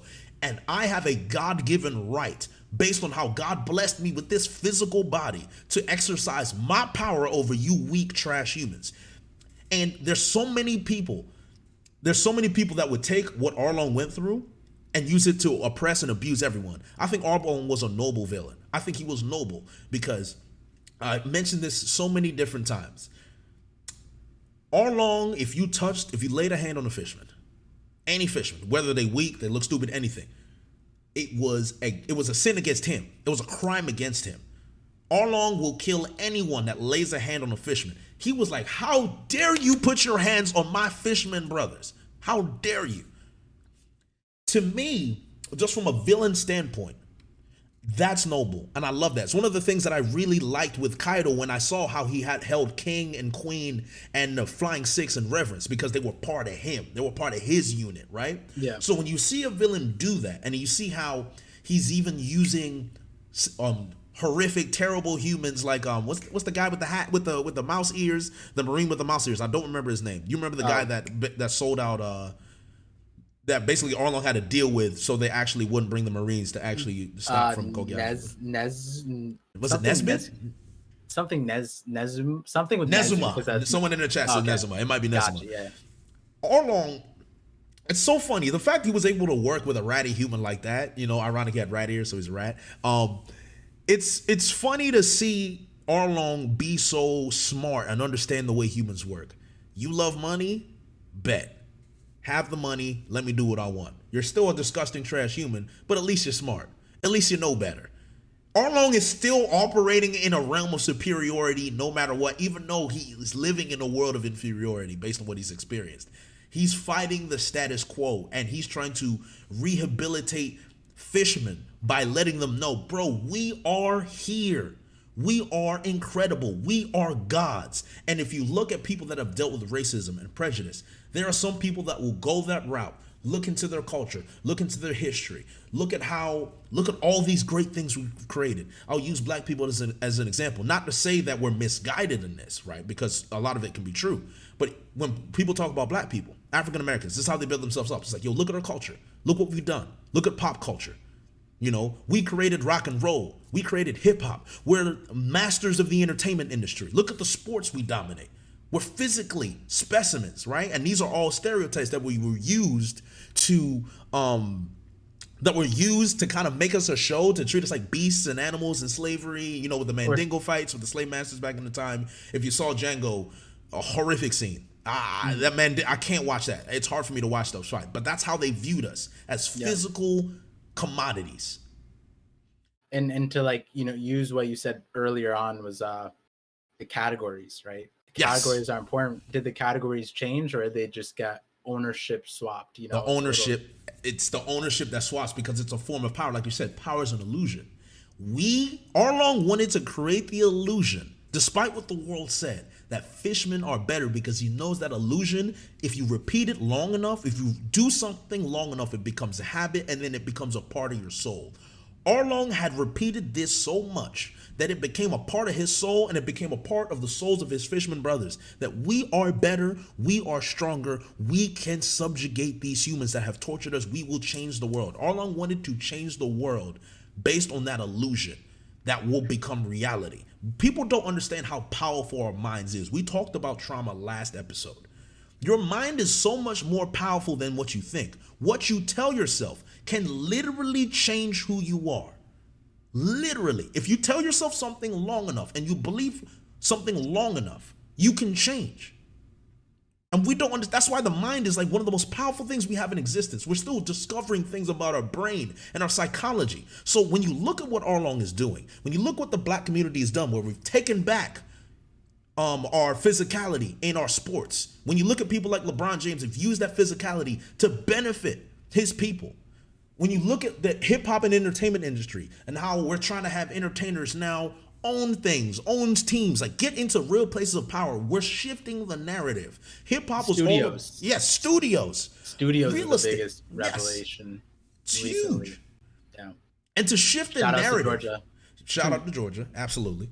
And for us to shift that narrative, when you think about hip hop, it's about telling the story of what they went through and what they dealt with in an art form to express themselves. We took our culture and we turned it on them. Hip hop is intrinsically black, and we made sure you knew it was black, because they did that with rock and roll.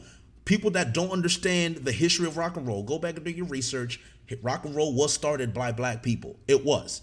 And it was subjugated during the time, if you learn the history of Motown records from the 1920s, 1930s, 1940s, 1950s, look at the Billie Holiday case.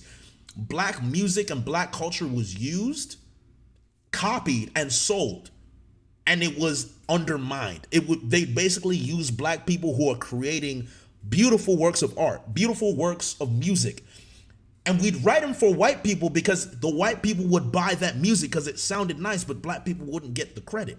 So, and on top of that, I think like Eminem, he recognizes this. Yes, he did. Like, in order for something to become popular, which is something that I like, maybe you know more, but I know, like, you know, between like the old rappers like J. Cole and then the new guys, it's kind of like, you know, one of the things is like all the white kids are at these rap concerts, and it's like a little bit different, but you know, the same recognition is like there's a reason why Eminem blew up. It's like he was really good at what he did, but he's also on the side that funded the reason why the popularity made it nationwide, right? Yes, the other part of it is that being a minority means that if something's popular in the minority, it means it's not mainstream, it's not nationwide. Yes. So for anything to become popular, rock and roll, rap, whatever it is, Had to be done by a white man. it has to be consumed by the majority. Yes. So you have to look at who the majority is. Exactly.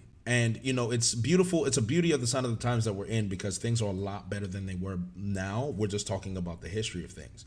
But to go back to my main point, because I didn't want to get too far into that, is that it's the notion of taking the power back. How you take that power back depends on how you react. And Arlong's story, his whole character arc, is about taking that power back.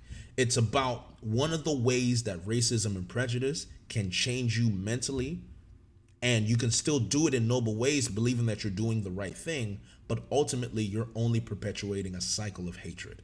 And Arlong's way was to perpetuate a cycle of hatred. Fisher Tiger, he freed the slaves out of hatred. And tell me if you agree with this. I believe Fisher Tiger freed the slaves, all of the slaves, out of hatred because he believed slavery was a human concept. Slavery is something that humans do. Therefore, I am going to take away all of these slaves. I'm going to destroy this institution because it is the biggest middle finger I can give to you celestial dragons for what you have done to my people, and I'm taking your humans away as well, as a double slap to your face. I don't, like I said, and it's proven because Arlong would refuse to take the human blood at the end of the day. It's, to me, that theory is proven. Or ask yourself this question: Otohime. This and I'll once you're done with your full point, I'm going to come back to this thing about inherited wills. Remind me this, but yes. Otohime, from all senses of the word, feels like she was born to follow the path that she did.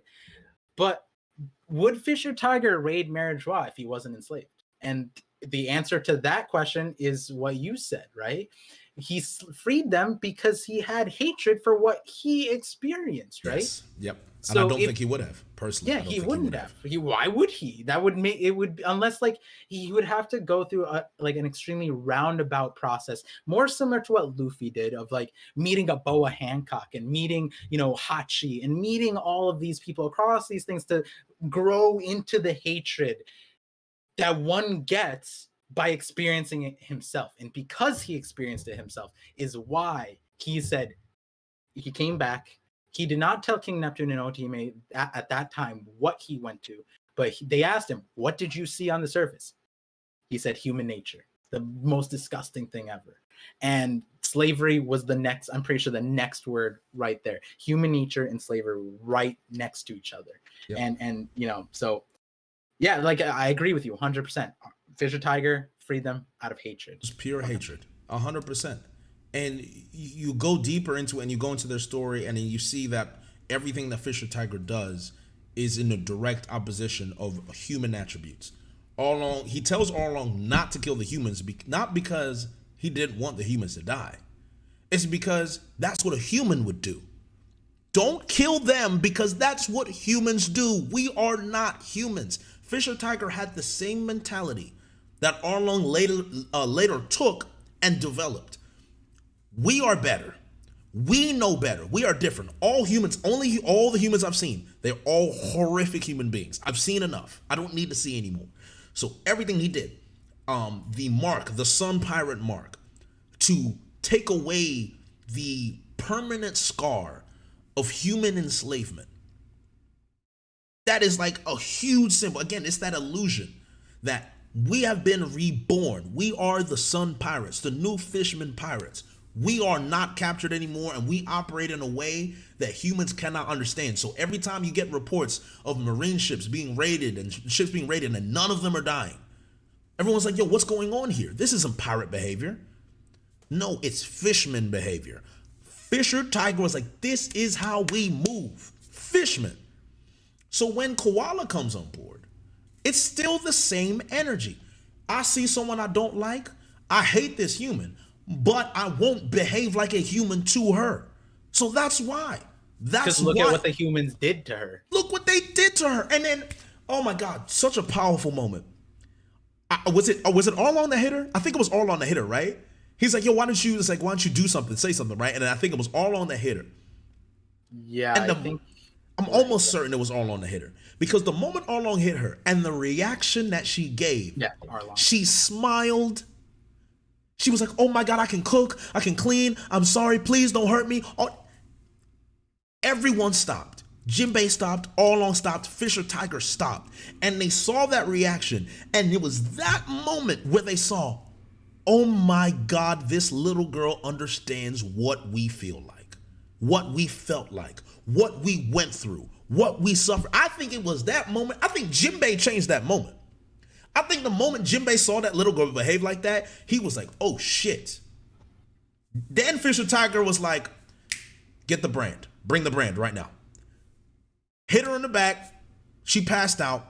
Everyone's wondering what's going on. Fisher Tiger may not have changed, but I think he sympathized with that girl's pain because something about shared pain brings people together. Exactly. Shared trauma. You know, we've talked about traumas that we've dealt with, especially in the first episode about loneliness, right? And how when you spoke to me personally and your upbringing, when I shared that with you, we connected in a way where it's like, bro, we went through the same shit. We understand. Yeah. In that moment in time, that shared pain changed a lot of fishermen in that moment in time to think, okay, human constitutions are evil and look what it does to their own kind. Fisher Tiger said, you are no longer human anymore. Put that brand on her back and said, I still see a human face, but I see what humans have done to you. Therefore, I'll give you the same courtesy that I gave the fisherman. You're not part of that anymore. You've changed. Then the tragedy comes in. He takes her back to the island. Human institution, humanity betrays Fisher Tiger again, betrays Arlong again because that cycle hasn't been dealt with. It's still out there. Fisher Tiger is bold as hell for taking her back, but the consequences were grave. And the difference between Otohime and Fisher Tiger in that moment is one had leverage, one didn't. If Otohime didn't have that leverage, she would have ended up just like Fisher Tiger. And the deathbed of Fisher Tiger, that scene, I cried. I cried because I saw the pain of the fishermen, and they say, this man is better than all of us. He was better, he was stronger, he had more courage, more balls. He saved us, he changed who we were. And for a human, he saved a human and lost his life for a human that he saved by humans that enslaved that girl. He returned her back. Arlong was done there. And the most powerful moment to me, and I love characters that are based in realism and have realistic expectations, realistic resolutions. Fisher Tiger, there is no way Fisher Tiger was accepting that blood under any circumstances. Yeah. Because if Fisher Tiger accepted that blood, his entire ideology, everything that he has done, the Sun Pirates, freeing the slaves from Mary Joa, it was all done out of hatred for humans. For him to accept that blood on that deathbed would destroy his entire legacy. Everything that he built, everything that he believed in, the very fiber of his being was rooted in hatred for humans. And that's what racism did to a man like Fisher Tiger. The fact that he couldn't even save his own life out of hatred shows you, one, how strong hatred can be after a certain point, which coincides with Otohime's point. Save the children. Because the children can be saved. Their minds aren't developed yet. They don't have enough experience to have that anger and hatred rooted within them. So they can be changed. They're innocent. They're balls of clay. They can be molded. So if there's one thing you should not do, is you should not pollute and poison the mind of children. It's the greatest sin I think you can ever have. Child crimes, again, I'm not going to get into that, but it's the innocence of the child. It's the fact that it's the future of the child. It's the fact that the experiences that can shape the child. You want to be able to control those experiences enough to push them in a positive direction. You're a new father, so I feel like you understand this at a much deeper level than me. This is important. This is so important. I feel like every parent goes through this right now. So everything coming together with how Arlong reacted, how Fisher Tiger reacted, to Otohime reacted out of love and care, to Jinbei seeing what happened with Fisher Tiger and deciding to go the other route, go the Otohime route. Jinbei saw how Fisher Tiger refused the blood and thought, we can't keep losing people like this. This cannot continue. There has to be a future, because if I do what Fisher Tiger did, this cycle of hatred is going to continue, and I refuse to go through this again. Yeah. The thing also, like, that Oda did too was the cycle went through generations. So technically it's like Jinbei, Arlong, Hody, or Fisher Tiger, Jinbei, Arlong, Hody, right?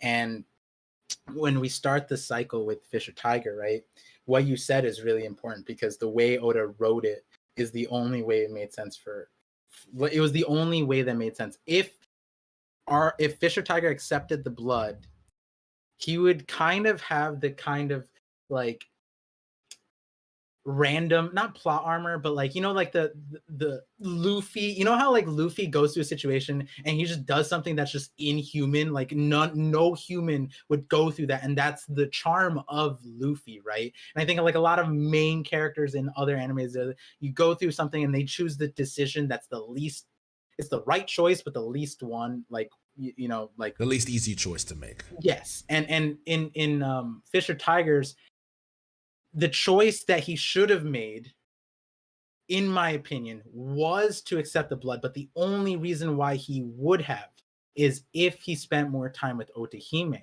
because Otohime's point was, again, to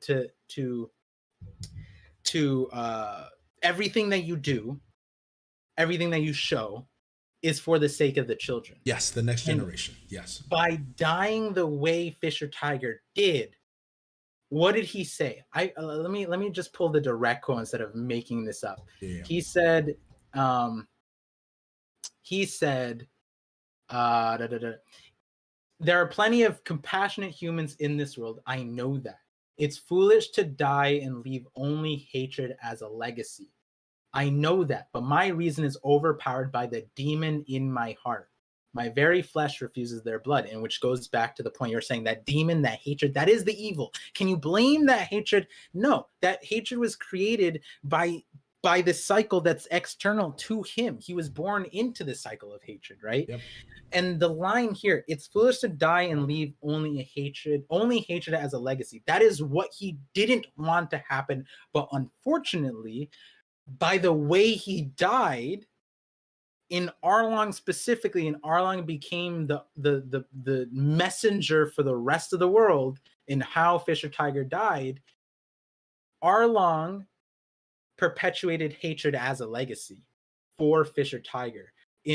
On Fisher Tiger specifically, right? What you had said was like, you know, all the things that Arlong had done, he was trying to reclaim certain things. But why? It's because when you think about, you know, we talk about inherited will in terms of Roger and Ace and Odin and Luffy and Joy Boy and all these like freedom and stuff like that. And I saw earlier in the comments, like Hody, like all his motivations wasn't his own. It was influenced by the things around him. But that's the thing. Oppression does not allow you to pursue your own dreams because you're oppressed, right?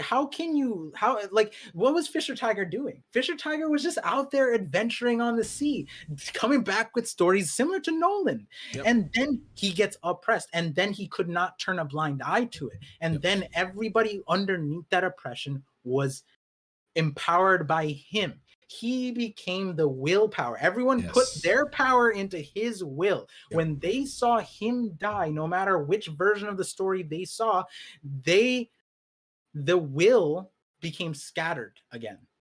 When Otohime died, that will becomes scattered again. And when you get the cycle of hatred, if that hatred doesn't stop, what do you expect?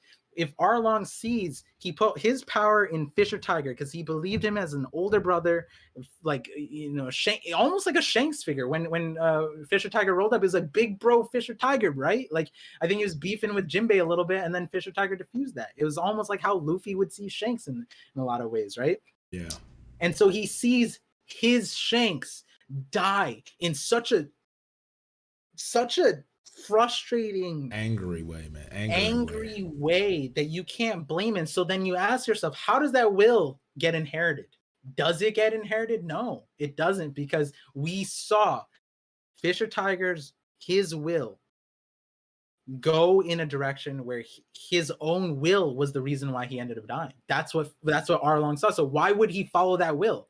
So then you look at Hody. And I don't remember how he perceived Arlong, but I think at the end he said like, oh, Arlong was a failure because he lost to humans or something like that. Something like that, right? And then there's another example where Arlong became, I think when Arlong first became a notorious pirate, I think Hody was just like, look at Arlong, look at our dude doing this shit, like we look up to him. And then what happened to Arlong was he failed. Luffy took him down. And then Hody sees that as another will in terms of scattered wills. How do we get out of this oppression? Everybody has the same will. They just don't have the same power. They don't have the same direction. Hody sees Fisher Tiger get dismantled. He sees Arlong get dismantled. Otohime. So then what will does he choose? He's going to choose the one of just, all right, they all tried the way of light. I'm going to go the route of darkness. Why wouldn't he choose that way? That's why anytime something came up that went in the Otohime, right? Otohime direction, he tried to kill it immediately. The moment Poseidon came up and he recognized Shirahoshi power, he didn't want that breath. Why? Because that was more of Otohime. That was more of something that failed in the past. That was more of something that wasn't successful. So he was like, none of this shit works. I'm gonna take the power in my hand, because he saw all these wills fail. So, and that's in the context of this conversation, we talk about inherited wills and where they come from. Trauma sources like this, right? Like that's how will gets inherited. Otherwise, look at if someone succeeded in their will, why would it be inherited? Because they succeeded, right? It's only when it fails that it gets inherited. And that's actually what's really interesting. I think one of the chapters, I think 625, is titled Uninherited Will. And it's like, whose will was uninherited is probably Otohime's, right? Because Otohime's was the one that Fisher Tiger said was the correct route, but that was not the one that was passed on. And so nobody in Fishman Island besides Shirahoshi ended up inheriting the will of Otohime. Yeah, there's a lot. There's still so much. Like I will say we're talking a lot of things, and Vanderdecken's a whole different side to it, because he's that random dude that just causes chaos in every story. Vanderdecken does not need to be spoken about in this conversation. I will outlaw it. I mean, I know you got your theory, Yeah, we don't even talk about. I'm just saying, in terms of crafting Fishman Island, I would say, because Oda chose to put Hody and Vanderdecken in the same tier, and that took away, in my opinion, of what Hody was standing for and trying to do. Yeah. And then the worse Vanderdecken was, it dragged Hody down. It definitely did. Yeah. So in terms of recognizing why people might not like the thing, I will respect the Vanderdecken thing. I will respect that side. When I hear Vanderdecken, I just remember why Fishman Island gets such a bad rap, and it's like Vanderdecken, the Sanji nosebleeds. Those are the main culprits. And then I guess how people feel about Hody. But we've talked about the effects that it's had on the characters. We've talked about the foundation of Fishman Island, Otohime's journey, King Neptune, Shirahoshi. And when they're at that 2 hour mark, I guess 2 hours seems to be like the golden mark for me, with these series.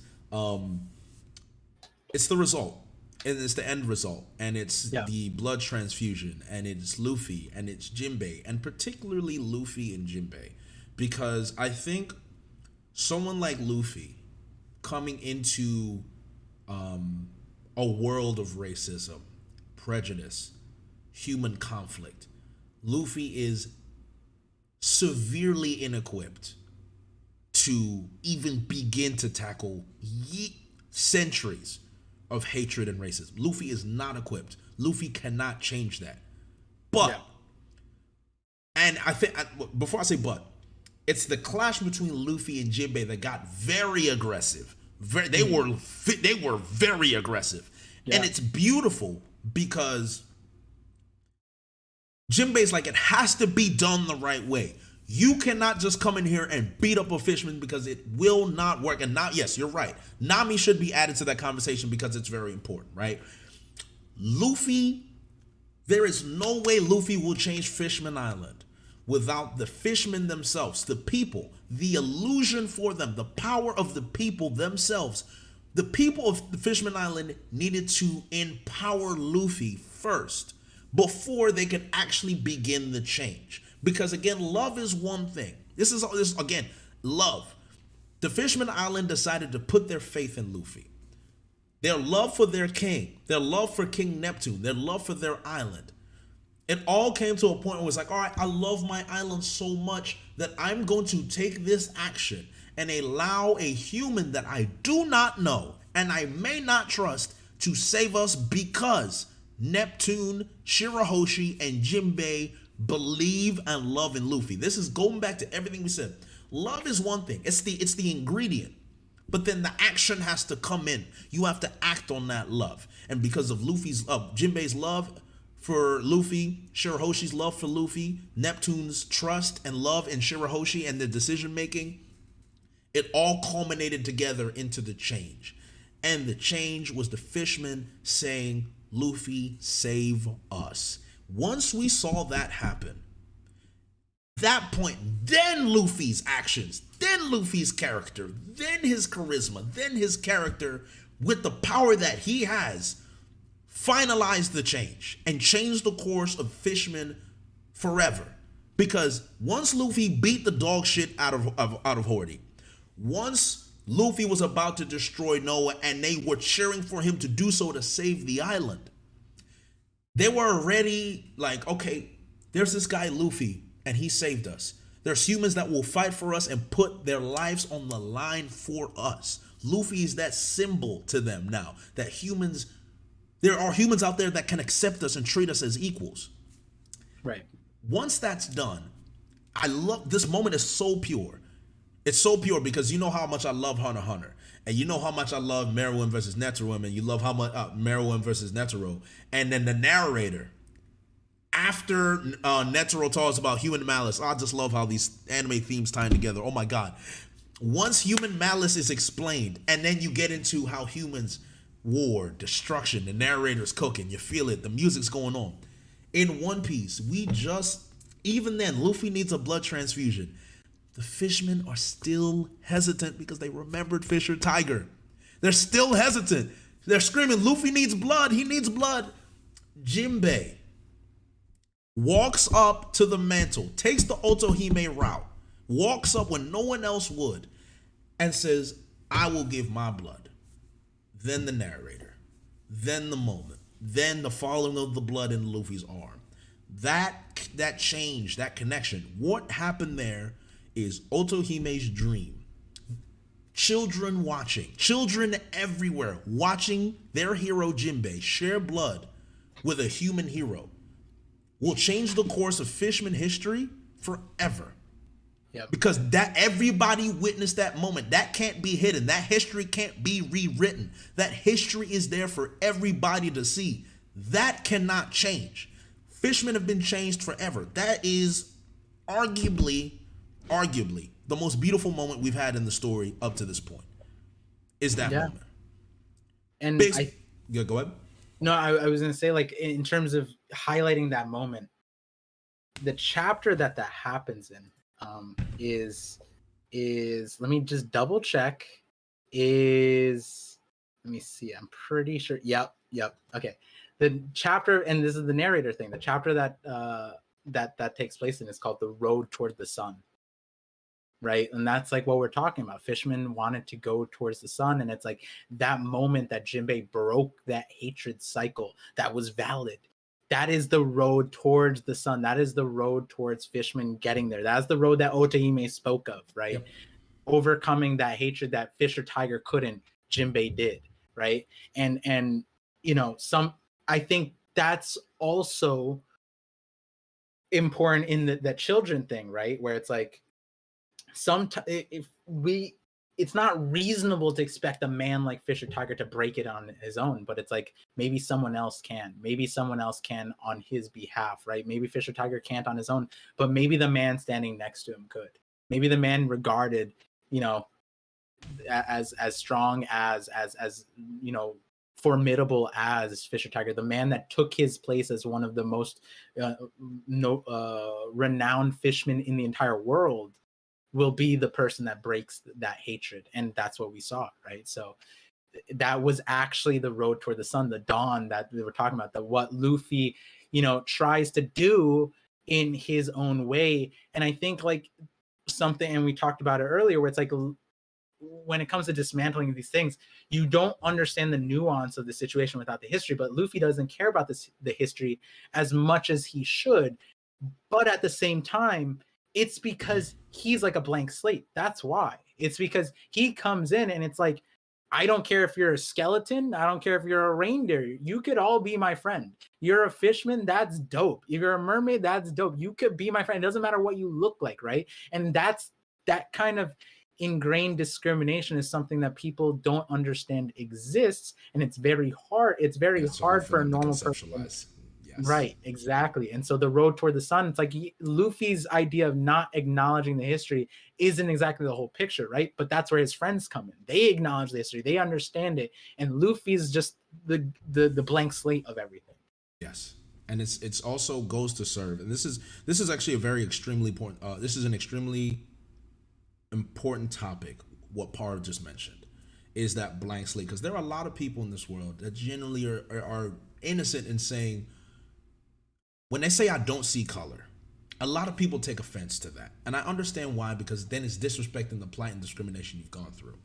Some people may say that out of ignorance, and I understand that, but there are some people out there that generally are saying that because they're like, I don't like to discriminate against people. When I see somebody, I don't look at the color of their skin, I see the type of person they are.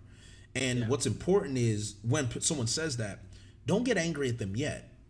Educate them and be like, hey, I understand you're coming from a place of good intentions, innocent, pure intentions, but let me tell you why that statement is troubling to me and explain it. If someone is willing to listen to you and understand that, they may still operate in a world where they may not see color, but they understand someone that has dealt with color. They've dealt with racism. And it makes them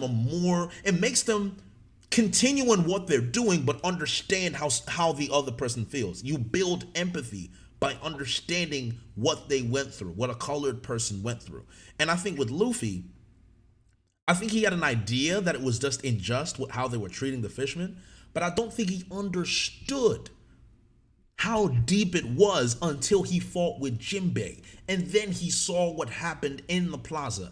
And even then, I don't think Luffy has the cognitive ability or the care. Let me not say cognitive ability. I don't think he has the care to really dig deep into why they felt that way. I just think Luffy wants everyone to be treated equally and fairly. And I think, go ahead.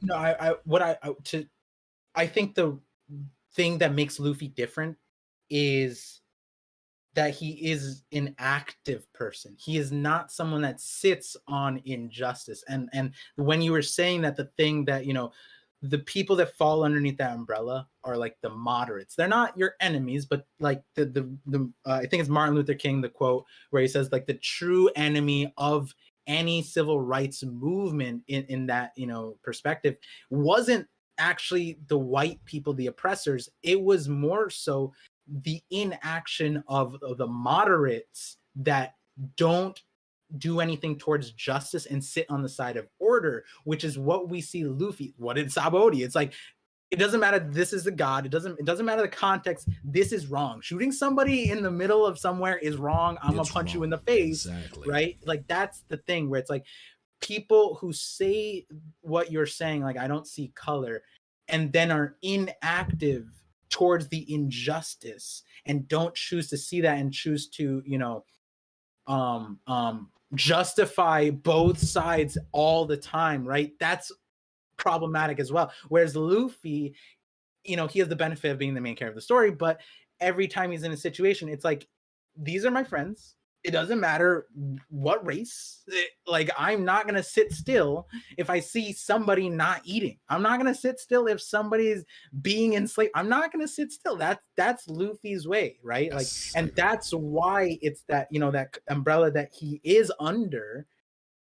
That's why Luffy's a bit different than that. He is not moderate about his actions. That No, punch he's to not, Charlos was bro. not That moderate was at all. pure violence. Yeah. That might be the most violent punch. There's two punches that Luffy has given that is the most violent punches I've ever seen on television, and it's the Charlos punch and that Bellamy punch. Because that Bellamy punch was rooted in violence, pure, unadulterated, unfiltered violence. That was the most violent action. To me, it's the most violent action Luffy's ever committed in the story. Like, Yeah. the dude caved in his face and blood was dripping. And Luffy, you'd wipe it off. Luffy let the blood drip. He said, "Oh, I really hurt this man." You saw it. You see the blood. Like, Yeah. so, go ahead. And he took his and he robbed him too. And he took his gold. And he took his gold. He said, "Give me that." What? He said, "That don't belong to you." Oh, yeah. Thug Luffy. I love Thug Luffy, man. Oh my goodness. Thug Luffy's my favorite Luffy.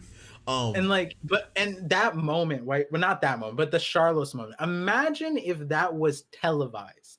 Imagine if Fishman Island got to see that. Oh my goodness. They would have said, "Oh, he's a hero." They would have called him, bro. That's a hero right there. Whoever that guy is, bring him back to Fishman Island and we're making a statue. Right. And it's is that why, like, someone like Rocks, like, if he was attacking Celestial Dragons, is that why it was hidden, right? Is that, like, you think about these things, it's like, the moment, is that why the admirals are so protective of Celestial Dragons? Because the moment someone does it, it's wraps. Everyone's gonna revolt. Yeah, it's gonna be insane. Like, they have to maintain the illusion that the Celestial Dragons are in power. It's absolutely necessary. Yeah, and that power, like, and again, like, the cycle is so hard to break on your own. I think that a lot of times people, too, it's like, you don't want to ask for help, but, like, at the end of the day, you needed to in Fishman Island. At the end of the day, like, every time Luffy shows up, Nami didn't ask for help. Vivi didn't ask for help, but it's like, someone, you need as much help as you can. Why fight this, like, oppressive thing? Like, you're being oppressed. You are suffering, right? Like, you need that help, and sometimes that help can be counterintuitive, but luckily Luffy has been helping everywhere he's gone. And and we do see that in our world too, where it's like, sometimes the allyship that we see in a lot of movements ends up counteracting in a lot of ways in certain contexts. But for the sake of the story, yeah, Luffy's doing a lot of things. And I think this conversation that we're talking about, there might be 3 more versions of it during the last saga. I think that when we get the 200-year history, like what happened at that time, that's going to be one moment.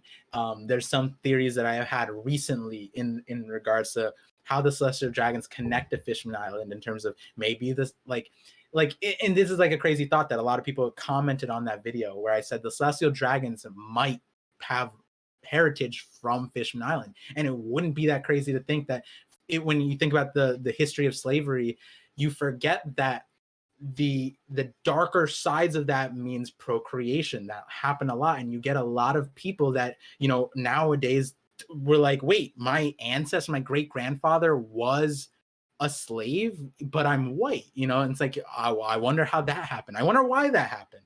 And that's a very dark side that doesn't get talked about. But then in the story, we get some context. Where did Dellinger come from? Where did these hybrid fishmen come from, right? Yeah.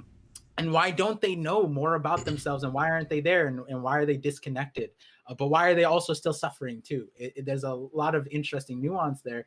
And we have that history in our world. And a lot of the comments are saying, like, they like that video because that is the true world where, we get the white colonization of people, and people want to create separation of race. But when we talk about where, like, humanity stemmed from, it all, like, a lot of our current best understanding is, it stemmed from Africa.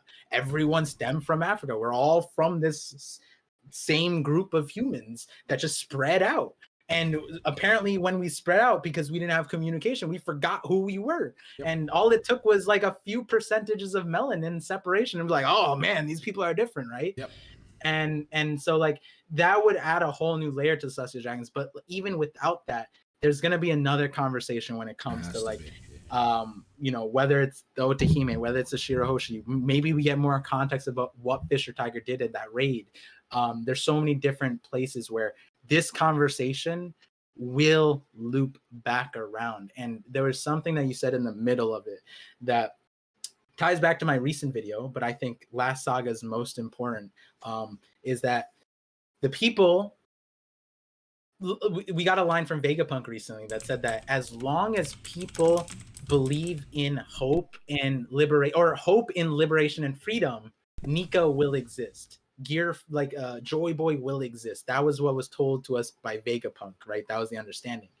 And we see that like every single arc, every single thing, but especially in the Fishman Island arc, it's like they hoped for a savior, right? So much that Madame Charlie foresaw Luffy saving it by destroying it. And they were like, fine, we'll take that salvation. That's better than the stuff we're here right now, right? And the thing that I recently connected to was in Skypiea, we got a very similar thing where like they hoped, they were praying to God. Literally, if there is a God, let Luffy win. That was essentially the culmination of like chapter 298, 299. Yep. And something that Anel said was, people don't fear God. Fear is God. And that was really important and got more nuance now that with that Vegapunk line, where he said that like if people hope in freedom, freedom will exist. And so Luffy is a god of liberation because that hope exists. But at the same time, right, what's the flip side of like hope? It's fear. So my perspective right now is that Eam exists because fear exists. The same light as Nika and Joy Boy exist on hope, Eam exists on fear. Yeah. And so that's why we get this cycle of oppression. That's why, they care about the understanding and peace of Fishman that the Gorosei talked about, but they don't care about actually solving the problem. And we know through Koala, it's not just a fish problem, it's all of humans. It's because if Luffy is the merchant of hope and freedom, then Eam is the merchant of fear and death. And so anything that perpetuates that is going to be supported by the world government. And like we saw with what Fisher Tiger tried to dismantle, right? Like because of what he saw, that created a cycle that was self-sustaining hatred, self-sustaining pure fear of humans. And that's I think that like at the end of the day, that's where we're going to come to. Everything that the world fears, whether it be humans, whether it be fish, Luffy is going to bring the romance dawn and show why there is love, and love is the answer. Otohime being the embodiment of love. Love is what is going to counteract it. And that sounds corny, but look at how Luffy has done that and shown that, right? And you talked about shared pain and trauma being the bridge of communication in two different people. Look at what happened when all the princesses met. Rebecca, Vivi, Shirahoshi, they all had different traumas, but their love for Luffy is what connected them. Their love for the savior of their nation. That's what saved them. They each had their own respective fear, whether Doflamingo, Crocodile, Hody, whatever it was. At the end of the day, Luffy showed them the way of love and the way of like, hey, I saved your country because I love you. I'm friends with you. And that's, you spread that, and that's how we solve this problem. Very, very beautifully said, I have to say. I really hope that's what happens. I hope that's the case. Luffy being an agent of hope, Emu being an agent of fear. It makes too much sense. The themes for most of the villains that we've dealt with in One Piece have always been fear against hope. Doflamingo, Crocodile, Kaido. You look at all these villains, people that have been shaped by Arlong, how Arlong moved. He ruled by fear. Don Krieg. Do you know what I mean? These Captain Morgan. These are the intrinsic battles that we have in the story, is fear versus hope. And I feel like that's going to be the culmination of it at some point in time, because at the end of the day, that's how our world is as well. We either fear being left out with some, it's, FOMO, the fear of missing out, fear of nuclear weapons, fear of being left behind. Our country is rooted and riddled in fear. The news, the media is all fear mongering. You don't want to miss out on this. You don't want to be like that. Racism is rooted in fear about being inferior. Go ahead. And because of fear, that prevents you from wanting to know and learning, and which is the ultimate thing. Your fear prevents you from not being ignorant. And that's like the ultimate catalyst towards love. In order to love something, you got to know it. In order to fear something, you probably don't know it, right? Like that's at the end of the day, right? All those people that hated Hachi in that human auction house, it's like, they don't know Hachi, but the person who saved him knew him, loved him. That was Luffy. Yep. So fear is ignorance and love is, open arms. That's what it is. I'm scared because I know how this will end. If we keep going, we're going to go for another hour. And I'm almost certain of it, because at this point, I mean, we haven't even talked about our own personal experiences, with racism and dealing with racism and how we've had to tackle the world that we live in, being two people of color. And I want to really stress this to people as well. I know a lot of us, and I know what I do a lot. When I talk about the Fishman plight and I compare it to the African American plight, I want you to understand that it's not just African Americans that went through racism. I'm sure we all understand that. There are so many examples of racism that have been dealt with in so many different communities as well. So I don't want anyone to feel like we're only talking about the black plight here, because I'm almost certain Oda wasn't only thinking about black people with Fishman. Like, let's be honest. So I want that to be, perpetuated. You have me here being black and Par not, if we want to get into it, Par's technically black, but we'll go farther than that. But you know what I'm saying? We have two people from two different ethnic backgrounds who have dealt with different forms and type of racism and dealt with our own stereotypes. And just from our journey, I'm sure Par can share this as well. I had to come to my own terms of how I'm going to deal with racism and how I'm going to react to it. And one of my most intrinsic things that I've put within myself, and I say this because I'm African. So I am more privileged as an African than an African American in this country, because Africans are viewed and have different stereotypes compared to the African American. So I understand my privilege when it comes to that. So my point of view, it's easy for me to realize that I'm not going to be a victim. No matter what, and just because I'm African doesn't mean I don't get racially abused. It's very obvious we do. But we just deal with a different type and a different form of it. The way I handled dealing with prejudice, racism, being discriminated by my own people because of how I spoke, how I carried myself, my culture, all of that, is that I'm not a victim. I'm not going to let people treat me like a victim. Can I be a victim of racial abuse? Absolutely. Could I say I am? Absolutely. But I will not let that illusion that I'm a victim and I have to look at myself and feel as myself as inferior, or I'm never going to get ahead in the world. The moment I actually let that be internalized, it's over. You're going to end up just like Arlong and Fisher Tiger. Don't do that. That's not going to free you. It's going to allow you to create a world in your head, and you're going to operate in that world, and you're going to limit yourself. Don't do that. I cannot stress that enough. I'm fortunate because I came from a privileged situation, but to those people that have dealt with racism in a way that I could never experience, I understand why it's hard for them to internalize this. But just as someone like you, as someone and me in a position that I'm in now and the platform I have, I promise you, do not put yourself in that bucket, because you will only perpetuate a cycle of hatred that they want you. They want you to feel like a victim. They want you to feel like there's no hope. They want you to feel like I need to behave in this certain manner because these are the only options I have. That is the trick. That's the cycle. Break it. Be different and teach others and be an example to others, because people are watching you. How you react to racism, other people will watch and react in the same way. So this is why we have these series. This is why we look at One Piece. This is why Oda wrote Fishman Island, because you can see how it affects other people. Oda gave you so many different characters that reacted in different ways, and you saw how they ended up. And in me and myself, would I choose the Jinbei route and try to work on the inside? No, I wouldn't, because I don't trust those people. But that's just my prerogative. But one thing that I will not do is that I will not allow somebody else, I will not allow society to tell me how to process the world around me, because that's my job. It's my life to live. I can make a change by living a life in a certain way, and I hope that someone else will follow me and follow what I'm doing and then decide for themselves, I'm not a victim as well. Then you can move on. Then you can create something. And then think about what that'll do for your children. Think about, and I'm gonna use a very raw example here, and I need people to understand this. When you see all of the unarmed shootings and you look at police stops and all this other stuff like that, a lot of people don't understand. Black people don't understand this, and people in minorities don't understand this. You're always trained by your parents in a certain way to talk to a police officer, no matter what. You're trained early.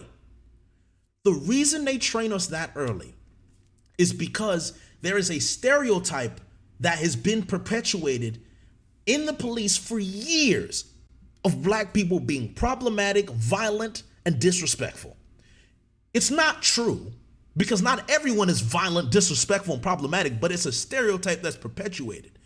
If you continue that stereotype, you're going to continue to see the same things happen. Now, there are cases when you're still not being disrespectful, but you will still fall in trouble. But what our parents are trying to do in that moment in time is to change what keeps happening. They're trying to break the cycle. That's one of the things that can do, is by changing that victim mentality. You don't have to be a victim because of your own pride and your own... Wait, hold on, it's reconnecting. We're back. Okay. Wait, hold on. Are we back? Yeah, I think we're back. I hope we are. Okay, we're back. Jesus Christ. All right. They tried to stop me. I don't know what it was. The government tried to stop me because I was cooking right there. Basically, the point is, long story short, our parents taught us that because they wanted to break the cycle. They don't want us to be a victim of the same thing over and over again, because they know they've seen it. They've seen it, and they're using their experience to train us, the children. It is our responsibility as the next generation to change that cycle. And Par, I don't know if there's an experience you want to share, but that's the last thing I wanted to mention, because I wanted to wrap it up there. But what, did you want to share with your experience and any message on that as well? I mean, everything that you included me in, unfortunately, but fortunately that, brings us together. But unfortunately, yeah, experienced a lot of the same thing, where it's like, it's not fair, but the world, like it's to a route to make it more fair. And I think, like what you said about Jinbei, right?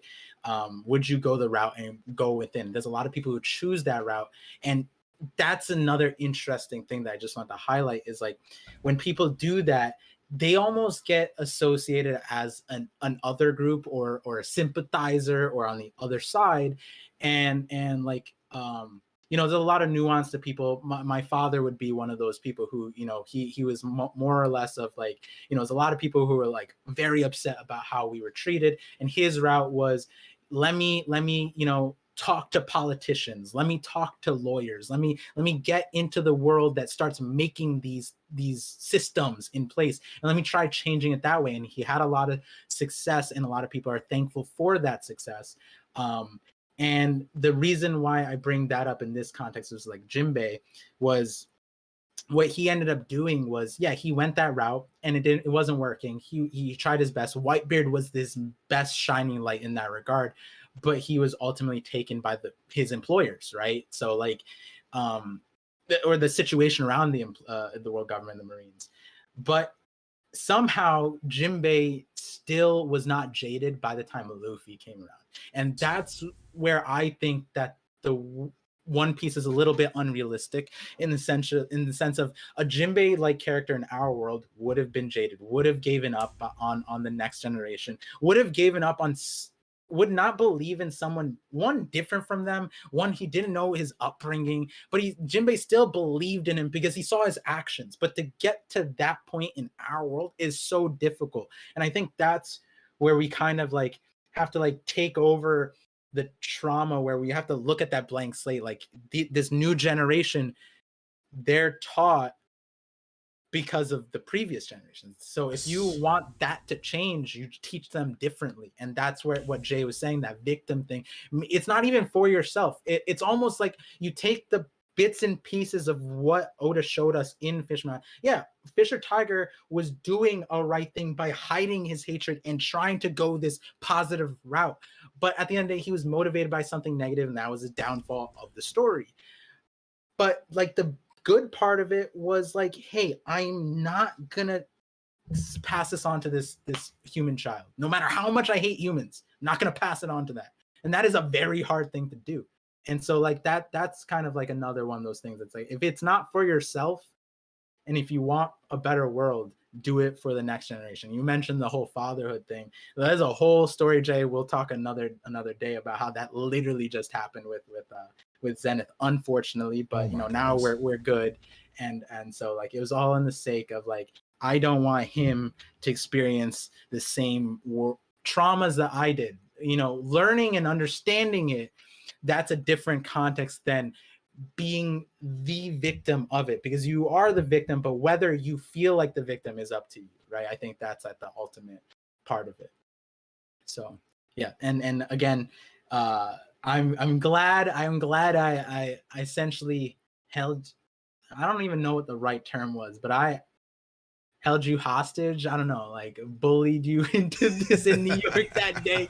Oh, bro, I'm glad, episode 4, we're gonna this is gonna go on for a while, and I feel like this is one of those series that, I saw a lot of positive connections in the chat, whether it was like creators or viewers. I see a lot of regular names, but this is one of those things that, like, yeah, we're gonna see chapter reactions, we're gonna see theories, but by the end of the story, this is the stuff that outlives all of it, right? Yeah. These are the lessons that we're supposed to take away from Oda's story. This is why Oda wrote the story, right? Yeah, the theories are the fun part that keeps us like interested and keeps on going, but the lessons of Fishman Island, and I think both you and I were personally upset of how in 2022, now 2023, Fishman Island is still misunderstood to that degree, where it's like, may not be your favorite arc, but like, you probably have a friend that it is their favorite arc, and that's really important to understand why. You can't just ignore the importance of Fishman Island, because that means that you're probably ignoring a good connection, a friend, a community that is affected by the same things, and they understand it. And for you to not understand Fishman Island, you're probably not understanding that friend. So that's, ultimately why I want to share my thing. It's because, like, like you said, like, I may not be Black myself, but like there's a lot of connections that, a lot of people recognize, the shared experiences, and bring me into the community in that light. And so like, that's the way to solve it. It's like talking about it, not hiding from it, being upfront with it. And then also, we talked about it's that vulnerability from first episode, that the way you break out of loneliness is to be vulnerable. And it's very hard if you're a victim, right? And you have the victim mentality, like you were mentioning, you don't want to be vulnerable, right? Yeah. But and we both talked about this. There was a moment in our lives where we were like, nah, like, we're through this, and we're strong enough to talk about this, and us talking about this is what got us through those things. And I think that is something that a lot of people can take away, regardless of whether you shared the same experience or not, within here. Thanks for sharing that, Bar. I appreciate that, man. And it's, again, guys, everything that Pardos explained is the reason this series is a thing. One Piece is real because Oda writes in a way that pertains to our daily lives a lot more than you think. And the series is created so you see it. If you didn't see it, I'm going to make you see it. You're going to see it. That's what this series is about. These are the things that attach me to One Piece. It's funny because all these concepts overlap with each other no matter what. There's a reference, there's been a different reference from every single volume we've had to this point, and we've always called back to another reference because Oda's stories are connected, because the themes are connected. There's an episode that I wanted to get to later on down the line that's going to be about Law and Corazon, and the themes are going to be love and empathy. And everything that we talked about with love and empathy, the greatest example of love and empathy is Corazon. Ironically, his name is Corazon, right? So once we get into that arc, there will be a lot of tears. There will be a lot of crying, because I'm certain, bro, I'm telling you, it's a special connection. Corazon is a special character, and like, you understand, I know you understand more than anyone, but guys, this series, I've been inconsistent with a lot of series. I know you've seen it, right? Revisiting One Piece and rereading all the One Piece, all this stuff. This series isn't going anywhere. It's not going anywhere. As long as there's things that I still need to talk about, there's still things that need to be done. And just a little teaser, next episode is gonna be about Jaya and dreams and ambition, and I'm gonna have King Recon as the guest. So you're not gonna want to miss that one. You're not, because you know how Recon is. Recon is the embodiment of joy. When I see Recon, I see pureness, I see wholesomeness, I see it all. I see Par and Recon. They're the same DNA of human beings, bro. So like I cannot wait for that to happen, because I love Jaya so much. And it's gonna be a positive spin. We've been talking about a lot of traumatic and the horrible things of the world and all this. We're gonna talk about some positivity for once, and it's gonna be good. It's gonna be very inspiring. So definitely stay tuned for that. Before we close out, I want to read. You guys have donated. God bless you. Sorry for making you guys wait. I'm probably gonna have to do like an intermission at some point and read them halfway through the stream, so you guys can still be here and hear me read your super chats. But you'll see it in the VOD. A shout out to Kevin G for the $5. Subpar. Welcome to fatherhood. Remember to sleep, because once they start crawling, it's over. He's about to. Yeah. Oh, The doctor's appointment today, and the doctor was like, "Yo, it's only been a month," and I'm like, "Yeah," because I accidentally taught him how to roll over, and I didn't. I was just joking, but then he's like spinning, and the doctor's like, "That's terrifying," because like you wait, you're hoping that they stay still so you could like in diaper change, or they're sitting on the bed or on the table, but you teach them to roll. I didn't realize how much of a menace I was. Oh my to my God, wife. you taught that baby to roll. It's over. It's over. Yeah. That baby's gonna roll forever. Kids,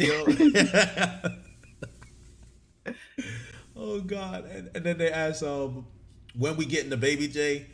Well, one, Miss Legend needs to appear. So first of all, I'm not gonna have a baby out of wedlock. That's just not something I do. If I do, then I've messed up royally. That's my ideology. So until you see a ring on this finger, you're not seeing no kids. So that's not gonna happen. But everyone knows there's a father in me. Every time I watch a show and I see a daughter or a son who is being precious and I see a future for them, I adopt them immediately. In anime, I don't do that in real life. That would make me a criminal and a creep, and you should lock me away. So just need to share that. All right. Jubilee J is crazy, by the way. Just want to throw that out there. Jubilee J. Oh God. Yeah, Jubilee J is toxic. Jubilee J is we leave him out of this. Jubilee J is a different beast. Jubilee ruined me, bro. I haven't been the same since. Yeah, there was some J that came out of those Jubilee streams. They weren't even your Jubilee streams. There was Broncos. Listen, man. There's a rat. Everyone has a rat in them. The rat in me is very dangerous, so I let him. I have to keep him away. Keep the cheese away from him. Yeah. Baby Pluto _NJ the MC legend. Just make sure you have imagination and parse theories. I know. Wait, what is IYKYKY? If you know, you know. Okay, if you know, you know. Okay. Sorry, yeah, that's a reference to the video I posted today or yesterday. Okay. Yeah. We'll have to check that out. Check out Par's channel, by the way. If you don't check out Par's channel, you're not a friend of this channel. This is straightforward here. Fishman was mid to me at first, but the more I watched, I gained a greater appreciation for Otohime and her efforts. And that's really how it is for most people, to be honest. Fishman Island is something that you kind of have to revisit, Yeah. Hidden Island, our brother, Big Island. Have this on the background while I'm working. Just wanted to say this is great so far. You guys are the GOATs. Appreciate you, Hidden. Thank you so much, sir. Caleb Brown with the $5. I love listening to these at work. Every episode of this gives me a new perspective on an aspect of the story and have appreciation. Y'all the best. That's what this series is all about, Caleb. I appreciate you too, my friend. Top Goon. What do you do about the fact that it took a radical like Horty to necessitate a liberator like Luffy? He'll be looked at as a villain even if Fishman prosper now. I think it's... Wait, reread that to me again? So he basically saying, how do you feel about the fact that it took a radical like Horty to make Luffy necessary for Fishman Island to prosper? And that Horty will be looked as a villain no matter what. Shy. Yeah, go ahead. Yeah. I think that this is like... The unfortunate reality of the world is like radicals exist because you need to balance things. And what's actually funny about Otohime, this is a funny thing. She smacked a kid because he had snot running out of one nose, and she said like it needs to go out of both noses. And I think that's her like character of balance, and like there needs to be balance of certain things. And so when we even see that in our world where it's like we don't allow, like if you're like at this point or in recent years, it almost felt like if you're a Democrat or you're a Republican, you couldn't be friends. Like, oh, that's a Republican, can't be friends. But the thing is, it's like in order to get to the middle ground, it's like you have to accept that people are going to be different and they're going to have different ideology. But you have to be accepting that sometimes it's going to be this way and sometimes it's going to be that way. But when you don't get that, when you oppress one side, then you start pushing them to go radical, and to the point where, yeah, for them to be heard, they have to be radical. And that's where people are like, like, why do you protest? Well, it's because they weren't heard any other way, right? And I think that's the situation right here, where in the One Piece world, radical kind of means like dropping a ship on an island. That's kind of crazy. That is, we can't analogize that to, actually we can, but we won't talk about that. But like, but the point being is that that's the unfortunate truth with the oppression. The larger the oppression is, the more radical people will be. And so I think it makes sense that when you look at the flashback, we had from Otohime to Fisher Tiger and everything in between to Jinbei, and that all failed in Hodi's eyes. And so that's why he became the radical, right? So oh yes, drop shit. Oh no. End it now. Baby Pluto with the last super chat. Love this series, Jay. Keep pushing the series because it's a gem that a lot of us enjoy and appreciate 100%. Thank you so much, man. I appreciate that. And just as a note, so there are going to be highlight videos of these streams coming out. I already have that in the works. So a few of them have already been made, and I'll be dropping them periodically. So if you have not seen the stream or you just prefer shorter videos, we're going to take excerpts out of this and focus on specific concepts. It will be uploaded and edited. So that's one way you can absorb it. So that's not these live streams aren't the end of it. We're going to keep putting that out there as well, because eventually these live streams will go into eventually it'll become members only. I've kept them up for a long time, so if you haven't seen them now, I don't know what to tell you. But I'm not going to take these nuggets away from you guys. You're still going to get them in a better presented format, and you can get the core messages and the themes that we're getting from this, because this is more of a stream format. Some people enjoy the more packaged highlights. So I'm trying to give y'all the best of both worlds. So that'll be coming soon. Also, I don't know if we said this in the first episode. I forget, because the episode was long too, and I don't remember if we said anything. But the name of it was intentional so that we could essentially take over the meme that's already viral. Yep. And so when people say, like, Google the One Piece is real, hopefully they find these videos that Jay and other people are talking about. So like, if you guys want to spread the thing, use the hashtag the One Piece is real. And when people ask them, like, yeah, it's boosting it, but it's also boosting this series here too. Yep. Hashtag One Piece is real. That's our hashtag from this point on. Yeah. Not the One Piece is real. One Piece is real. There you go. We got a movement started, so we're gonna keep going with that. So outside of that, I don't have anything else. Been a long day. Your boy got work tomorrow, but I'm glad we're able to get this done. Episode 5 coming. Par, is there anything else you wanna leave us with before we dip? I don't know if you talked about Sanji yet, but when you do, let me know. And if there's any other episode, let me know, because I think I'm in dad mode now.